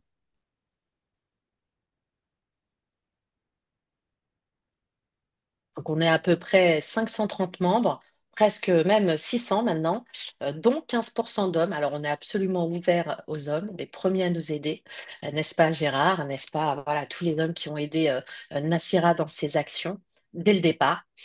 Donc, on est vraiment très ouvert à tout le monde. Merci beaucoup, super. Alors, on va passer directement à la prochaine slide. Vous allez voir, la présentation va être vraiment très, très rapide. Donc, comme toute association, voilà, on est, oui.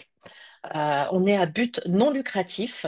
Donc, on est membre du campus cyber. Donc, ça veut dire qu'on fait partie du collège association et ça, on en est ravis. Ça nous permet d'être au courant, voilà, de toute la stratégie du campus et puis d'apporter notre pierre à l'édifice de la cybersécurité. Donc, on est vraiment là pour promouvoir, accompagner, éclairer les femmes et les hommes dans la filière cybersécurité et déjà aussi favoriser, valoriser plutôt les métiers de la cybersécurité pour donner envie à tout le monde en fait de rejoindre cette filière passionnante. Donc notre action, elle est aussi bien en Île-de-France que dans toutes les villes de France, puisqu'on désigne des référentes en région, donc Rennes, Marseille, Lyon, pour être au plus proche en fait de la communauté en local. On est soutenu bien sûr par des entreprises, mais également par des écoles. D'ailleurs, on te remercie Ahmed pour tout ton soutien à l'université, par des médias et puis par des institutions comme Cybermi, l'ANSSI, etc. Donc, on peut passer à la slide suivante. On est organisé comme une association, donc avec un bureau. On peut passer à la slide suivante, s'il te plaît. Un bureau avec forcément des membres du comité opérationnel. Et là, nos missions, elles sont très, très claires, hein. Sensibiliser les entreprises, les partenaires éducatifs, absolument tout le monde, en fait, à l'importance de l'inclusion dans la filière cybersécurité, puisqu'il n'y a que 14%, voilà, 17% de femmes dans la filière. Pourquoi se priver de 50% de la population? Donc, les femmes sont vraiment les bienvenues. Et d'ailleurs, on va valoriser, nous, les métiers en les expliquant parce que le panel des métiers de la cybersécurité est tellement vaste qu'il faut se dire qu'il n'y a pas que de la technique, il y a aussi de la gouvernance, du management de projet. Donc, c'est en cela qu'on favorise la compréhension des métiers de la cybersécurité auprès de tout le monde. On va accompagner les femmes et les hommes à travers des programmes de mentorat. Et bien sûr, on participe à tous les événements majeurs de la filière. On crée également nos événements que vous verrez un peu plus tard. On a la chance en fait de se déployer sur différents groupes de travail, notamment l'un des premiers qui est le groupe de travail sensibilisation, et qui permet de faire des ateliers auprès de jeunes enfants pour qu'ils aient un usage sécurisé du numérique. Donc voilà, on anime plein d'ateliers, c'est très très intéressant. Et pareil, pour le grand public, eh bien, on doit aussi aller vers tout le monde pour expliquer ce qu'est la cybersécurité. Et pour ce faire, ben, on fait des choses très, très concrètes. On écrit des livres, on fait des podcasts, on crée nos événements, donc les trophées des femmes cyber, des colloques, pour qu'il y ait plus de prise de parole de femmes, parce qu'aujourd'hui, encore, il y a beaucoup, beaucoup d'hommes, en fait, qui prennent la parole et les femmes sont totalement éclipsées. Donc, on peut changer de slide, s'il te plaît. Vous verrez, notre organisation, elle est sur le site web du CEF6, cef6.fr, et vous pourrez découvrir un petit peu plus sur chacun et chacune de nos membres. Donc, on a un bureau avec la présidence, la trésorerie et puis le secrétariat. J'en profite pour faire un grand coucou à Céline, Vidia, Yosra, Wafa, avec qui on a passé, bien sûr, Nassira, un an assez extraordinaire depuis ce mandat-là. Des collèges, donc on a des référents de ces collèges, des pilotes de ces groupes de travail. Donc, il y a Eric qui s'occupe de la formation, Séverine du mentorat, la sensibilisation également traitée par Steph et Laetitia. Et puis nous, au niveau de la présidence et de la vice-présidence, on gère les partenariats et les événements.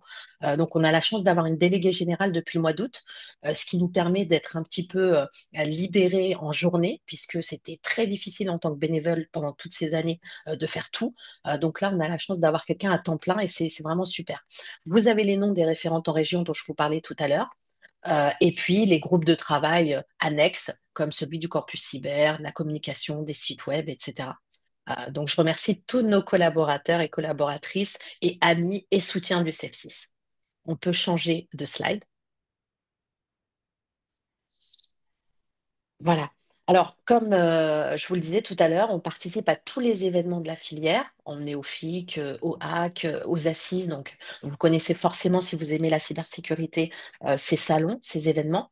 Et ce qui va faire notre force, c'est vraiment aussi d'avoir des partenaires qui font des webinaires, des masterclass, afin de délivrer des mini-formations à nos adhérents. Donc ça marche très très bien. C'est des sujets à chaque fois très passionnants. Donc c'est pas de la pub pour les entreprises, c'est sur une thématique particulière. Ils vont nous apprendre plein de choses pendant 1 heure. Et je vous le disais, comme on crée nos propres événements, eh bien, on va être en capacité en marge du cybermois, de faire un colloque sur des thématiques très intéressantes, à chaque fois en fonction de l'actualité, bien sûr. Les trophées des femmes cyber aussi, on a fait notre 5e édition en décembre. Et là, ça va être le fait de valoriser des corps de métier entiers, en fait, et des femmes, des parcours inspirants. Donc, c'est quand même ça, en fait, qu'on se rend compte qu'il y a des femmes qui réussissent, qui sont intéressées par cette filière et qui s'amusent, qui s'éclatent. Et puis les job dating, donc on aura le plaisir de vous donner rendez-vous le 7 mars à l'université Paris-Cité où est Ahmed justement actuellement, où on va faire notre propre job dating, donc seul, et on en est ravis pour que justement on favorise encore la place des femmes, l'employabilité des femmes dans la filière. Donc n'hésitez pas à aller sur notre site, il y a encore plein d'informations intéressantes. Donc pourquoi adhérer à une association? Eh bien, soit parce qu'on est un homme et qu'on veut être solidaire justement des femmes et les aider à s'intégrer, être mentor, les conseiller parce qu'on a réussi, soit en tant que femme, pardon, on se sent un peu seul dans son mouvement, ou alors on veut connaître d'autres femmes, donc agrandir son réseau. Et donc là, moi, je vous invite vraiment à rejoindre le Sepsis parce que on est très actifs. Donc c'est vraiment du concret quand vous venez. Je vais te laisser changer la slide. Si vous avez des questions après, n'hésitez pas à me répondre, à poser vos questions et j'y répondrai avec grand plaisir. Le mentorat, nous, on va le décliner sur 2 formats. Soit du mentorat individuel, donc pour une femme ou un homme, et toujours autour de 3 thématiques, la gouvernance en cybersécurité, le management de projet, les compétences techniques. Et puis, on va vous aider dans le cadre de la recherche d'emploi, de stages, d'alternance. Et puis, on va également aider des groupes d'étudiants dans leur ensemble. Donc, on va faire des partenariats écoles et on va aider ces jeunes-là à refaire leur CV, à comprendre le marché de l'emploi, etc. Donc, c'est ultra efficace, ultra court. Et pour ce faire, si vous souhaitez en bénéficier, bien sûr, il faut être membre du Sepsis. Donc, je vous invite vraiment à nous contacter par mail sur contact@sepsis.com ou .fr. On peut passer la slide tranquillement. Donc, on a, comme je vous l'ai dit, plein de masterclass, plein de webinaires, des exemples très concrets là, hein. Nous avons abordé donc la sécurité des environnements OT avec un de nos partenaires. Donc on ne parle même pas du nom du partenaire pour vous dire, c'est la thématique et le sujet qui va nous passionner pendant 1 heure. Donc on a parlé également du bug bounty, de la sécurité DNS, de l'IA générative, etc. Et donc tous nos partenaires sont visibles sur notre site, on les remercie énormément. Donc, c'est Accenture, Infoblox, Stormshield, etc.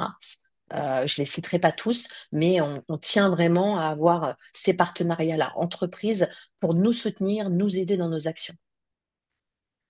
Pareil pour les webinaires, hein. La seule différence, c'est qu'une masterclass va être réservée aux membres de l'asso et puis où le webinaire sera ouvert à tous. C'était bon, tu pouvais passer la slide, il n'y a pas de souci.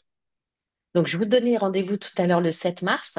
On a quand même co-organisé plusieurs job dating depuis le début de l'association. Donc, à chaque fois, comme vous le savez, on est en capacité de fédérer la gente féminine et de les faire venir sur nos événements. Mais là, on a vraiment à cœur, en fait, d'aider les femmes et les hommes à trouver un emploi, l'emploi de leur rêve. Aujourd'hui, il y a un peu trop de plateformes qui sont généralistes. Donc, il faut réussir à se concentrer et à attirer des experts, des personnes expérimentées ou des juniors, en fait, vers des vrais emplois dans la cybersécurité un peu moins généralistes. Donc, c'est pour ça qu'on vous propose une super rencontre le 7 janvier, donc le 7 mars, la veille de la journée des droits des femmes, bien sûr. Donc, on va célébrer ça ensemble. Tu peux changer. Les formations, si vous voulez, vous vous dites, bon, ben, j'ai envie de monter en compétences, comment faire? Eh bien, il y a une possibilité aussi, quand vous êtes adhérent au CEF6, c'est de bénéficier gratuitement des formations de nos partenaires. Donc là, ça reste certains fondamentaux qui vont être appris, mais après, vous pouvez aller jusqu'à des formations certifiantes. On est aussi en train de changer un peu de prisme pour proposer des formations plus GRC, plus gestion de projet. Donc ça, ce sera en cours cette année. L'objectif, bien sûr, c'est d'avoir un super vernis et d'avoir des formations qui vous permettent, voilà, d'avancer dans votre parcours professionnel. On peut changer. Pareil pour le campus cyber. Depuis le départ, on est fiers de faire partie du campus parce que on participe à des groupes de travail qui sont assez précurseurs autour de la formation, de la féminisation et plein d'autres sujets. Donc ça permet en fait derrière d'avoir des vrais livrables qui sont déroulés et déclinés par le campus cyber directement. Donc c'est à eux en fait de s'investir de cette mission grâce à l'aide de tout le monde, des entreprises, des assos, etc. Eh bien, d'arriver à faire plus de choses autour de ces sujets, de ces thématiques particulières, et bien sûr d'avoir une portée plus grande qu'une petite association comme nous. Malheureusement, on aimerait justement avoir plus d'impact, et c'est pour ça qu'on collabore avec beaucoup d'acteurs pour avoir un plus gros impact, en tout cas auprès du grand public.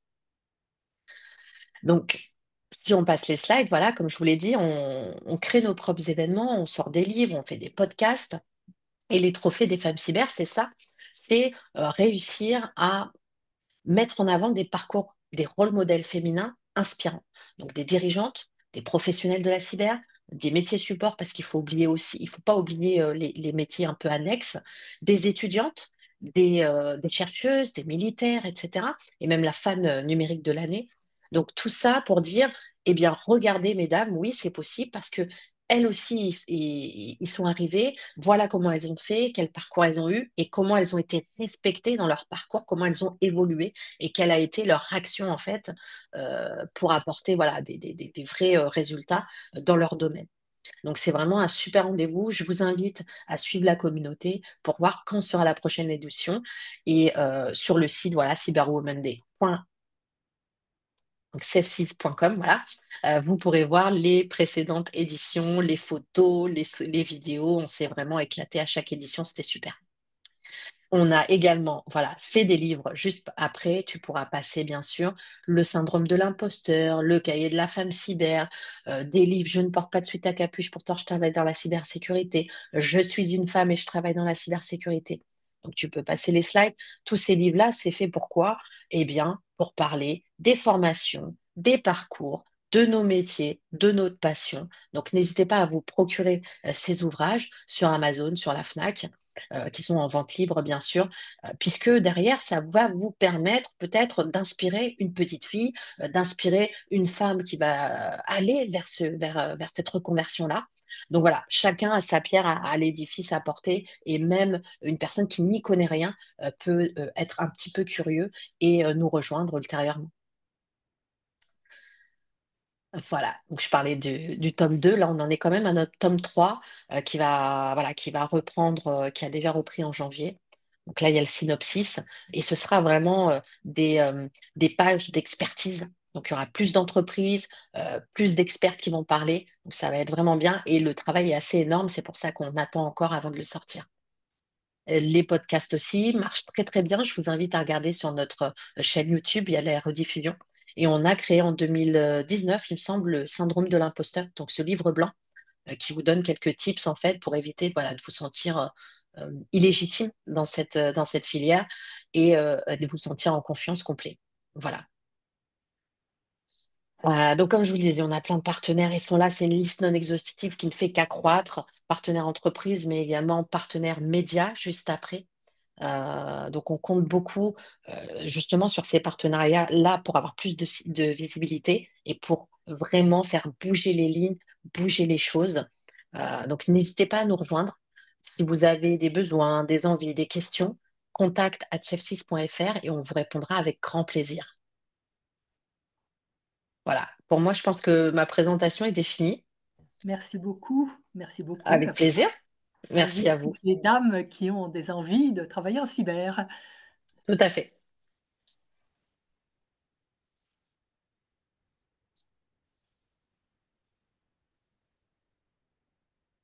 On va passer aux questions. Euh, Tu me donnes la main ou quoi? Oui, oui, allez-y, vas-y. Ah, ok. Ouais. Donc, j'ai une question dans le chat. Il y en a une qui est très intéressante, mais à laquelle je ferai exprès de ne pas répondre, c'est le rapport avec la physique. En physique, le temps est une question fondamentale. On ne sait pas s'il existe ou pas et tout. Je pense que c'est ce raisonnement n'est pas pour l'instant opérant du tout en informatique. Euh, Moi, j'étais un peu étonné quand j'ai écrit mon livre, là, Le temps vu autrement. Je me suis aperçu, je connais très bien Étienne Klein, par exemple, je me suis aperçu qu'il y avait énormément de livres sur le temps vu par les quantiques qui disait grosso modo tous la même chose. Et donc, j'ai essayé de faire complètement tout, et je le dis dès le départ de mon livre. Je ne m'intéresse pas au temps quantique, ça ne veut pas du tout dire qu'il n'est pas intéressant, mais que dans la vie de tous les jours, il n'est pas encore entré. Hein, là, on est à la microseconde, on est à microseconde, on est bon, c'est pas important. Donc, c'est pas que je néglige le sujet, c'est que il me semble pas important pour l'instant. Ça ne veut pas dire qu'il n'est pas pour toujours. Hein.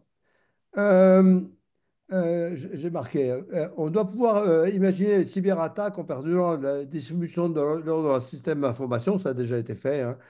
Est-ce techniquement facile ou le fait est-il que le cyberpirate ne s'intéresse pas à la distribution du temps? Je pense aussi que c'est quand même assez technique à faire et que les cyberpirates, ils font ce qu'ils veulent dans des domaines beaucoup plus faciles. Et donc, la cyberpiraterie est un business qui marche bien avec des méthodes simples. Pourquoi en changer tout de suite? Mais ça peut arriver très bien. Et ce n'est pas tellement les cyberattaques m'inquiètent, c'est les États. Hein, la guerre du temps, c'est quelque chose qui peut devenir extrêmement sérieux. Pour rebondir, Gérard, si je peux me permettre, pour rebondir sur cette question-là, les attaques qui utilisent le temps pour s'introduire dans des systèmes, elles existent. Simplement, c'est effectivement, personne n'en parle. Il y a des cas relativement récents, hein, notamment d'établissements hospitaliers qui ont été, qui se sont fait pirater et où c'est effectivement un dérèglement des horloges internes qui a fait que ça a été possible parce que, grosso modo, un certificat sécurité, par exemple, sur Internet, il a une durée de vie. Et si vous rendez de nouveau vivant un certificat qui a expiré, vous avez le droit de faire un certain nombre de choses. Voilà. Donc, Ouais, les certificats, c'est pas s'il y a de mieux. Hein. A priori, c'est voilà. Ouais, mais c'est sûr, moi, par exemple, par rapport au quantique, là, il y a énormément de livres sur le quantique et le temps et tout ça. Bon, une fois que j'en lis trois, pour moi, c'est un peu fait. Moi, j'ai essayé de faire un bouquin complètement différent, qui est évidemment probablement sujet à critique, et je compte bien sûr l'amender. Et j'aimerais bien avoir des retours de tous ceux que ça intéresse. Hein. Donc, alors qu'est-ce qu'il en est de Jean-Claude Christater? Qu'est-ce qu'il en est des IEEE Standard for the Precision Clock Synchronization Protocol for Network Measurement and Control Systems? Là, je passe la main. Hein. Donc, qu'en voilà. penses-tu, Jacques? Alors, ben, c'est simple, ça s'appelle le PTP. C'est la norme I3E 1588 hein, qui a été revisée déjà plusieurs fois. La dernière fois, je ne sais plus quand c'était, je crois que c'était en 2019. C'est des choses qui existent, qui ne sont pas faciles à mettre en œuvre parce que le protocole en question n'est pas routable, notamment sur Internet. Donc, ça veut dire qu'il faut à tous les coins de rue, tous les routeurs, grosso modo, il faut mettre du matériel spécifique qui coûte à peu près 10 fois plus cher que le matériel standard. Ça a tendance à se tasser un petit peu maintenant, mais c'est quelque chose qu'on connaît bien et c'est ce à quoi nous, en tout cas, on va s'attaquer dans pas longtemps pour pouvoir sécuriser tout ça. Mais il faut savoir que euh, même si ces choses-là ont été prises en compte, vous vous rendez compte que par exemple sur le I3E Standard Clock for Precision Clock Synchronization Protocol for Network Measurement and Control System, vous n'avez pas le mot sécurité dedans. Hmm. Il y a aussi un autre problème que j'ai appris de Jacques, c'est que Internet ne connaît pas le temps, mais attention. Le routage des paquets dans Internet, ça ne fait pas que router les paquets Internet. Ça peut faire d'autres choses. Et par exemple, on peut réserver des moyens qui ne passent pas par Internet pour la synchronisation d'horloge. Donc ça, c'est très important parce que ben, les protocoles Internet, c'est un truc extrêmement bête. Hein. On envoie des paquets, puis il faut les envoyer dans le bon... Bon, il y a des stratégies pour les envoyer par le bon endroit, mais les paquets, s'ils sont trop vieux, on les tue, etc. Donc ça, pour le temps, c'est pas terrible. Mais on peut, dans les lignes, par exemple dans les fibres, on peut, c'est pas dans l'Internet, stricto sensu, mais on peut réserver des usages des fibres, slots temporels pour du synchrone. C'est ce qu'on fait dans les voitures. Par exemple, le protocole FlexRay, ça, les protocoles des voitures étaient avant CAN, c'était un protocole complètement asynchrone. Et ça sert absolument partout. Eh ben, dans les voitures, ils se sont aperçus qu'on ne pouvait pas coordonner les organes des voitures avec un protocole complètement asynchrone. Donc, il y a TTP de Kopetz qui est utilisé par exemple dans le 777 aux États-Unis en grand, qui permet d'avoir un temps de transfert garanti des informations. Évidemment, il faut que les débits soient précalculés, etc. Et dans FlexRay, il y a les deux. Il y a une partie synchrone et une partie asynchrone.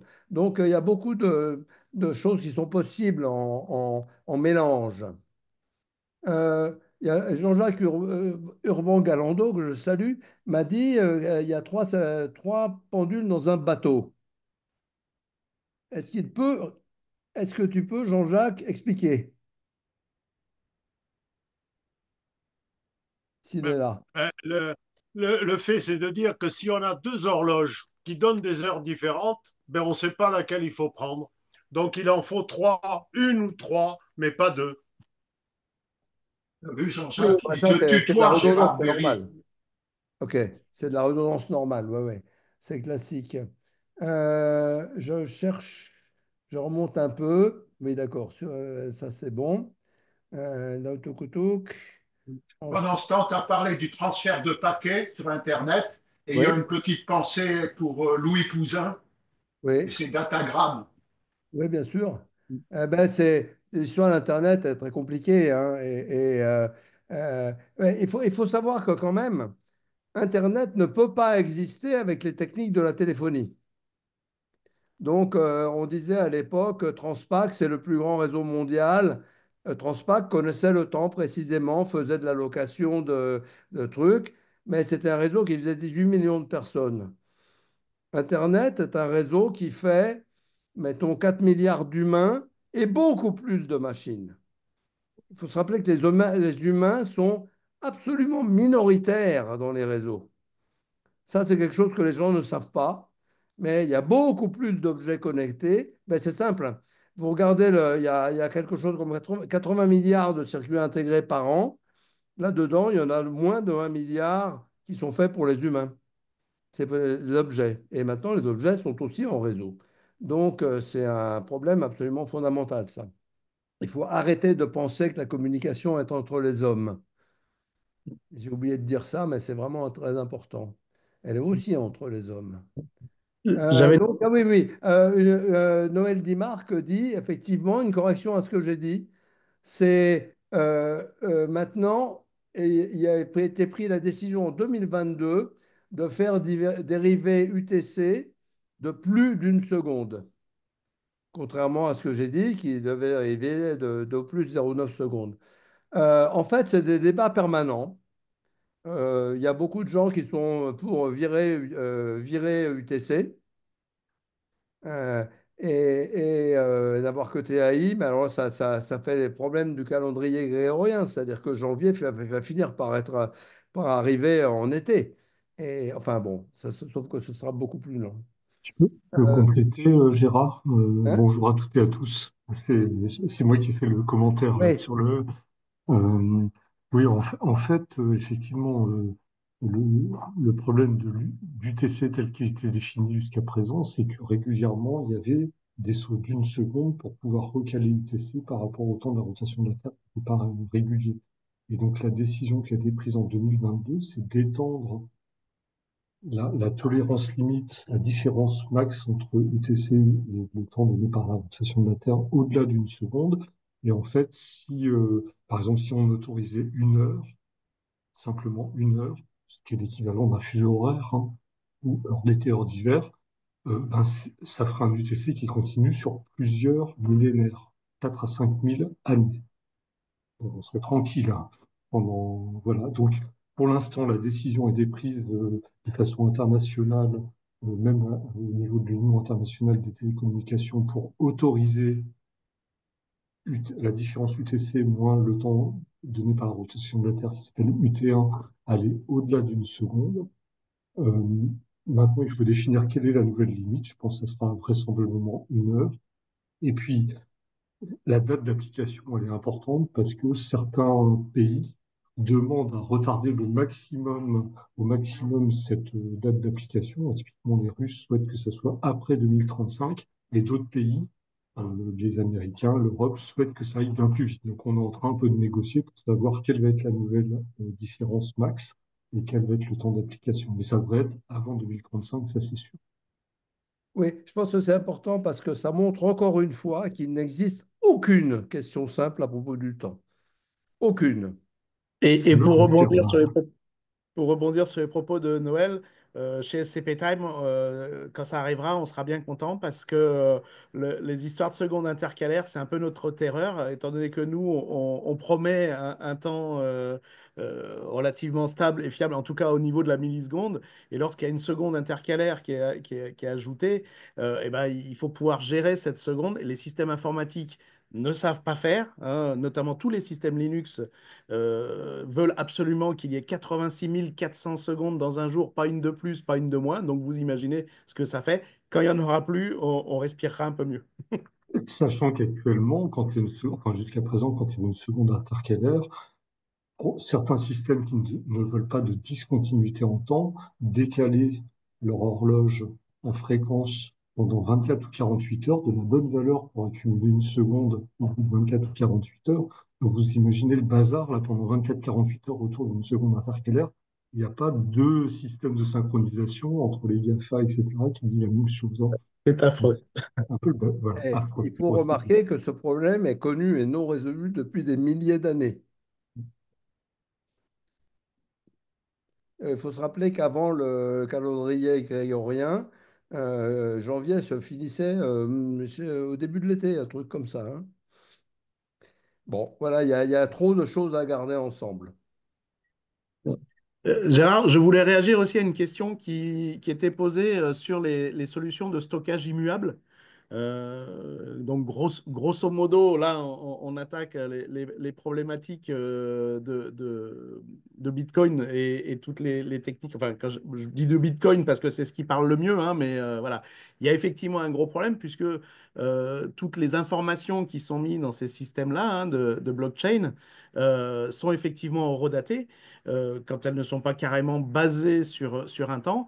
Et tout ça, c'est du distribué, c'est du calcul distribué et c'est de la chaîne partagée. Donc, imaginons un petit peu ce qui pourrait se passer si les systèmes qui s'occupent de ça dérivent, que ce soit juste naturellement ou par malveillance. Pour l'instant, on n'a pas encore, moi j'ai pas lu en tout cas d'études complètes sur ce qui pourrait se passer dans les blockchains si quelqu'un s'y attaquait à ce niveau-là avec des systèmes qui devraient quand même être un petit peu costauds. Mais en tout état de cause, en parlant juste à la base, le système de blockchain, eh ben, la chaîne, elle a un début et c'est au début de cette chaîne qu'il faut absolument être sûr du temps qu'on en injecte dedans. Patrice, tu peux mettre ça en image aussi, Oui, pardon. ta visu. Oui. D'autres Jacques, questions? j'ai remis mes lunettes d'avant qui semblent exactement les mêmes que les tiennes.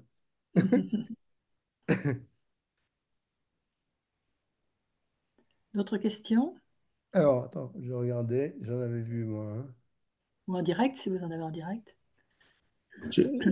J'avais vu des interventions sur le fait qu'effectivement, il faudrait pouvoir disséminer ce sujet, proposer des séminaires, etc. Ça fait quelques années que maintenant que chez SCP Time, on essaye. On était allé au FIC en 2021 ou en 2022, je ne sais plus. Les gens que j'avais rencontrés à ce moment-là euh, n'étaient pas encore très sensibilisés à cette question de la fiabilité du temps qu'ils utilisaient, y compris notamment pour des problématiques de signature électronique. Ça m'avait un peu effaré. Chacun pensant en diversifiant un petit peu ces sources de temps, pensant régler le problème de façon fiable. Alors qu'au contraire, quand on diversifie ces sources de temps, on a beaucoup plus de chances de tomber sur quelque chose qui vaut pas très, très, très fort au niveau de la fiabilité. Je pense que la seule façon de dissimuler ce truc, c'est comme d'habitude, les gros ennuis. Ça serait bien qu'on n'en arrive pas là. Oui. J'espère que l'ANSSI, effectivement, qui a commencé à s'intéresser au sujet, va aussi poursuivre dans cette direction. Pour l'instant, l'ANSSI, les recommandations de l'ANSSI sont de synchroniser, qu'on va dire que toutes les horloges d'un système d'information soient synchronisées, mais ils ont encore des phrases du style sur une heure fiable, comme par exemple le GPS. Donc, il y a encore du travail. Je ne sais pas si je peux poser une question. J'arrive pas à trouver le. Ouais. Mets ton image, Catherine, peut-être. Ouais, j'essaye, j'arrive pas. Bon, tant pis, pose ta J'ai pas le question. droit. C'est l'animateur m'interdit de mettre mon image. Excuse-moi, j'ai pas levé la main. En fait, sur la question de la sensibilisation. Alors moi, c'est peut-être sur une partie simplement, mais sur le fait des risques du brouillage GPS, GNSS, Galileo, enfin tout ça, les sources de temps. Quelque chose aussi que j'essaie de faire, qui n'est pas évident non plus. Mais c'est l'ANFR, parce qu'il y a une partie aussi, je pense, dans cette sensibilisation qui peut venir, pas forcément de l'ANSSI, mais de l'ANFR, parce que tout ce qui est brouillage, ça va être chez nous, en fait. Et au moins tous ceux qui utilisent le GPS ou qui savent même pas qu'ils l'utilisent pour la synchro, et qui en ont un besoin critique, c'est plutôt notre domaine où nous, agence des fréquences, de sensibiliser à ce sujet-là. On n'est pas seul, hein, il y a le comité Galiléo France interministériel aussi avec Damien Bélier du CNES qui aussi essaie de sensibiliser. Il y a le rapport qu'avait fait l'entreprise FDC. Et c'est vraiment un travail intense de sensibiliser les gens à regarder où est-ce qu'ils utilisent. Alors nous, c'est plutôt GPS, hein, mais souvent le temps vient du GPS aujourd'hui quand même dans pas mal de choses. Et comment devenir plus robuste, plus résilient. Voilà, donc on peut échanger là-dessus, hein, mais on a fait un guide là, qui vient d'être mis en ligne sur le site de la DGITM parce que initialement on pensait que c'était trop fouillé sur les risques d'une perte du GPS. Alors, à la fois temps et géolocalisation sur le secteur maritime, portuaire et fluvial avec, voilà, on essaie de sensibiliser secteur par secteur. Il y a des secteurs aujourd'hui comme l'aviation qui sont très sensibles au brouillage GPS, hein, forcément. Et puis il y a tous les autres qui ne savent pas forcément qu'ils l'utilisent, savent pas forcément pourquoi et qui ne savent pas forcément comment faire s'il y a un brouillage. Et voilà. Et donc, bon, c'est vrai que c'est focalisé sur la partie GPS, hein, je suis désolée, la partie fréquence.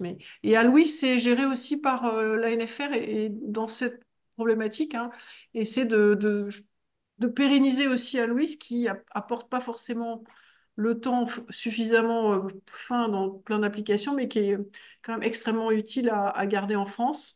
Et donc, il se pérennise quelques années par quelques années. Oui, donc il y a un vrai sujet aussi à ce niveau-là, au niveau d'Aloïs. Oui, Voilà. alors, sur Alois, moi j'ai un petit souci quand même. C'est Alois, bien sûr, ça fait longtemps qu'il fait ça. Outre la consommation électrique qui fait bondir quand même pas mal. C'est quand même une ville de 50 000 habitants, un truc comme ça, la consommation électrique d'Alois. C'est le fait que c'est en un seul endroit. Et Oui. ça, en cas de conflit, c'est Ah oui. désolé, mais ça ne vit pas en 30 secondes, ça disparaît, hein. Donc, c'est un gros problème. L'autre problème que j'ai, c'est un problème d'éducation élémentaire de la population. Je ne connais personne. Moi, je suis président d'une association aussi dans mon village. Je ne connais personne qui a jamais entendu parler du fait que le GPS, ça donne l'heure et pas l'endroit où on est. Il y a beaucoup de gens qui Ah oui, pensent bien sûr. que comment on fait le GPS pour demander au satellite pour trouver où il est. Eh bien, beaucoup de gens m'ont répondu sans coup férir. Eh bien, ils lui demandent au satellite.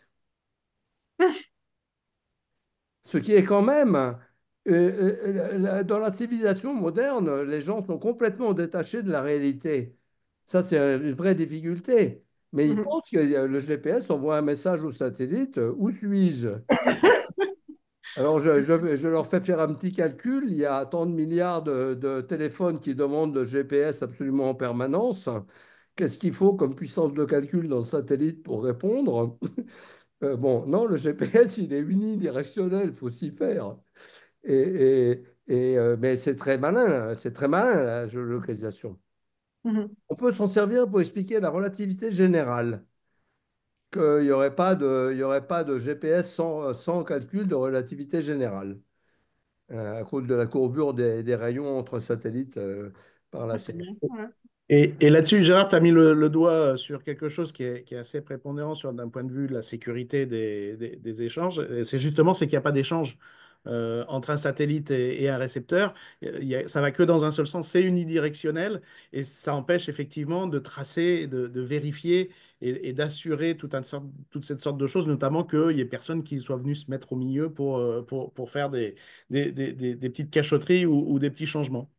Et c'est Ouais. valable pour toutes les distributions par onde. Voilà, pour l'instant.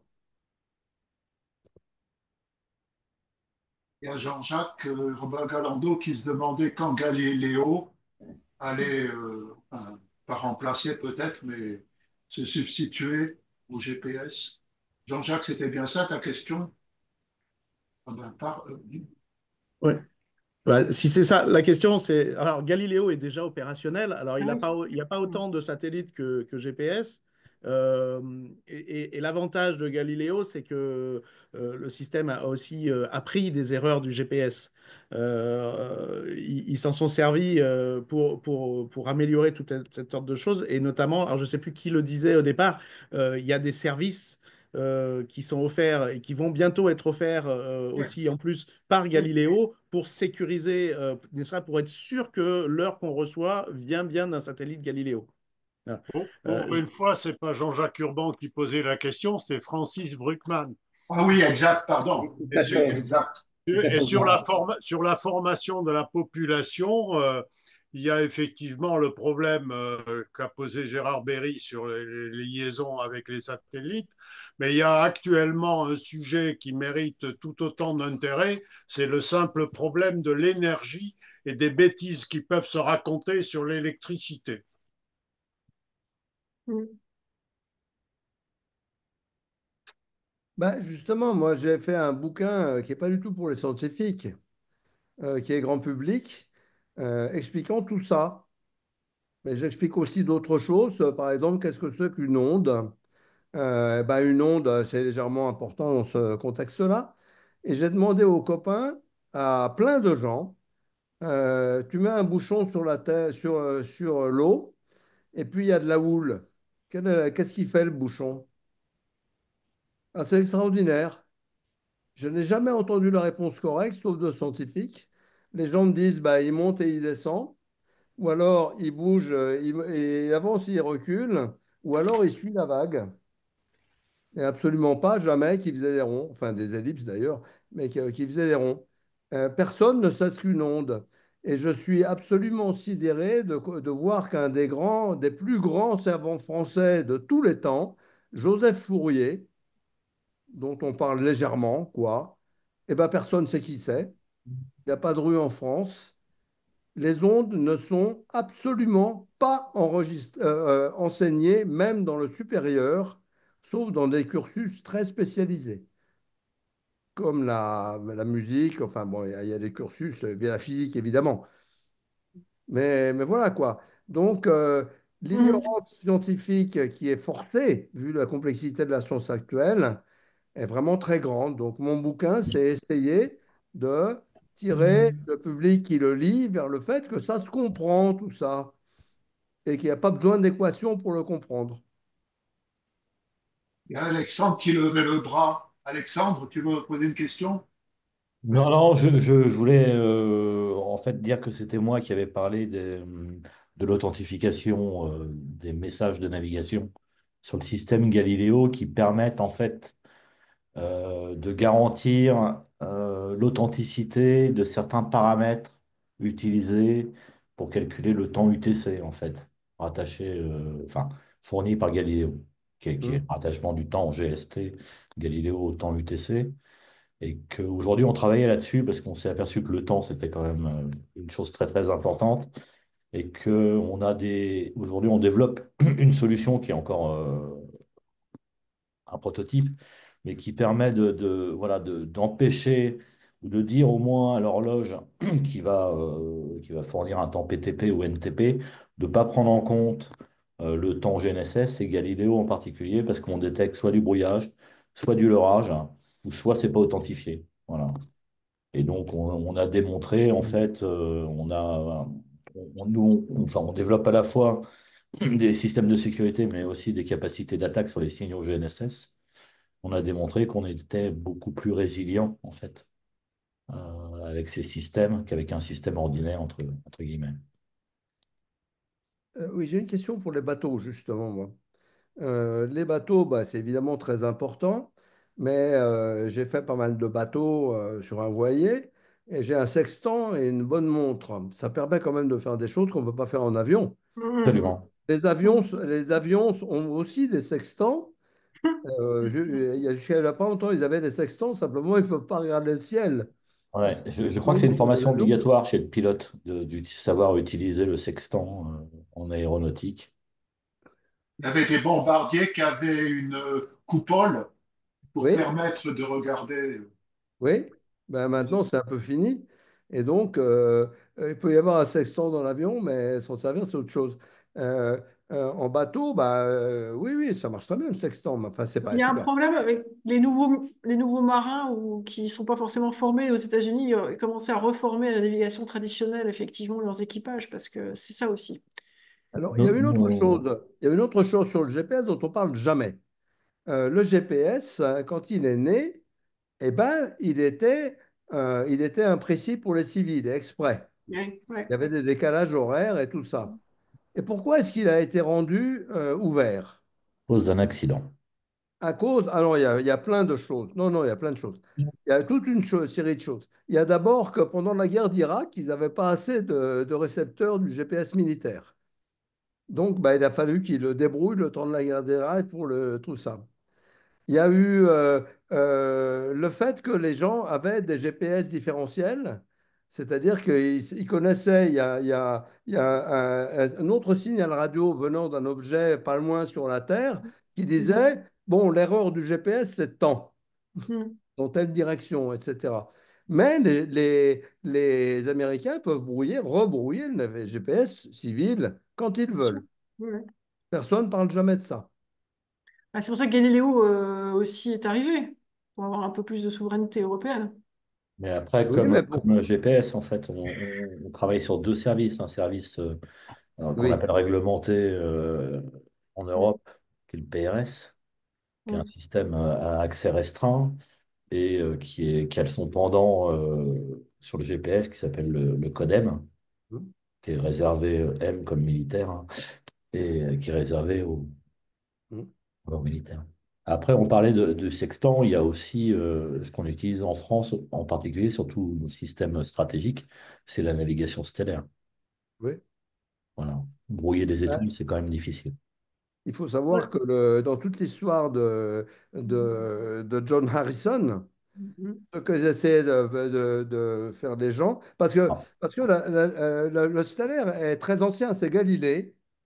C'est Galilée qui avait déterminé qu'on pouvait savoir l'heure très précisément en regardant les occultations des satellites de Jupiter. absolument. Sa petite lunette, hein, qui ne valait pas grand-chose, et les Galilée était quand même très bon comme mec, hein. Et, et, euh, et les occultations des satellites de Jupiter étaient la méthode obligatoire dans la marine en Angleterre. Sauf qu'en mettre en pratique sur un bateau, c'est pas fait, hein. Parce que déjà, pour garder un Jupiter dans la lunette, c'est pas fait. Donc, voilà. Et ils avaient beaucoup travaillé sur la méthode des distances lunaires, c'est-à-dire la méthode des distances entre étoiles et lune. Et c'était ça que les astronomes voulaient faire contre Harrison. Donc, Pour l'histoire, je connaissais l'histoire de la H4 parce que j'ai lu Longitude, qui est un bouquin énorme en fait, qu'il faut vraiment lire. ouais. Non, il est court. Ah, énorme, énorme, énorme dans son contenu, je veux dire, Ah pardon. oui, oui, En termes de John. Mais, prodigieusement bien écrit oui, oui, il il est n'y a pas de formidable. problème.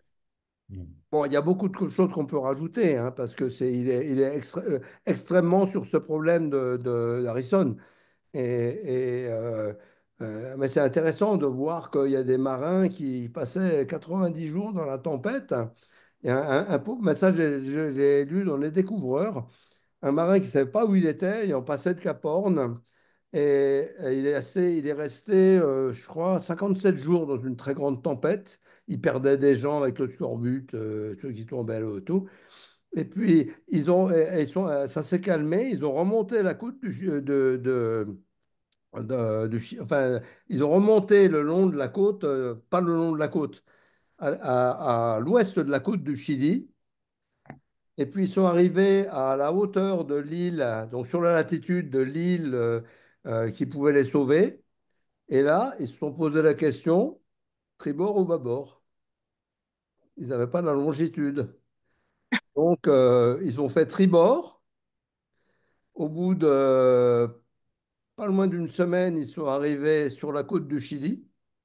Mhm. Et pas de bol, elle était aux Espagnols, donc ils ne pouvaient pas atterrir. Donc, ils ont fait demi-tour sur la latitude encore. Et ils sont arrivés à cette île avec seulement 8 marins valides. Donc, on ne se rend pas compte à quel point c'était majeur comme problème.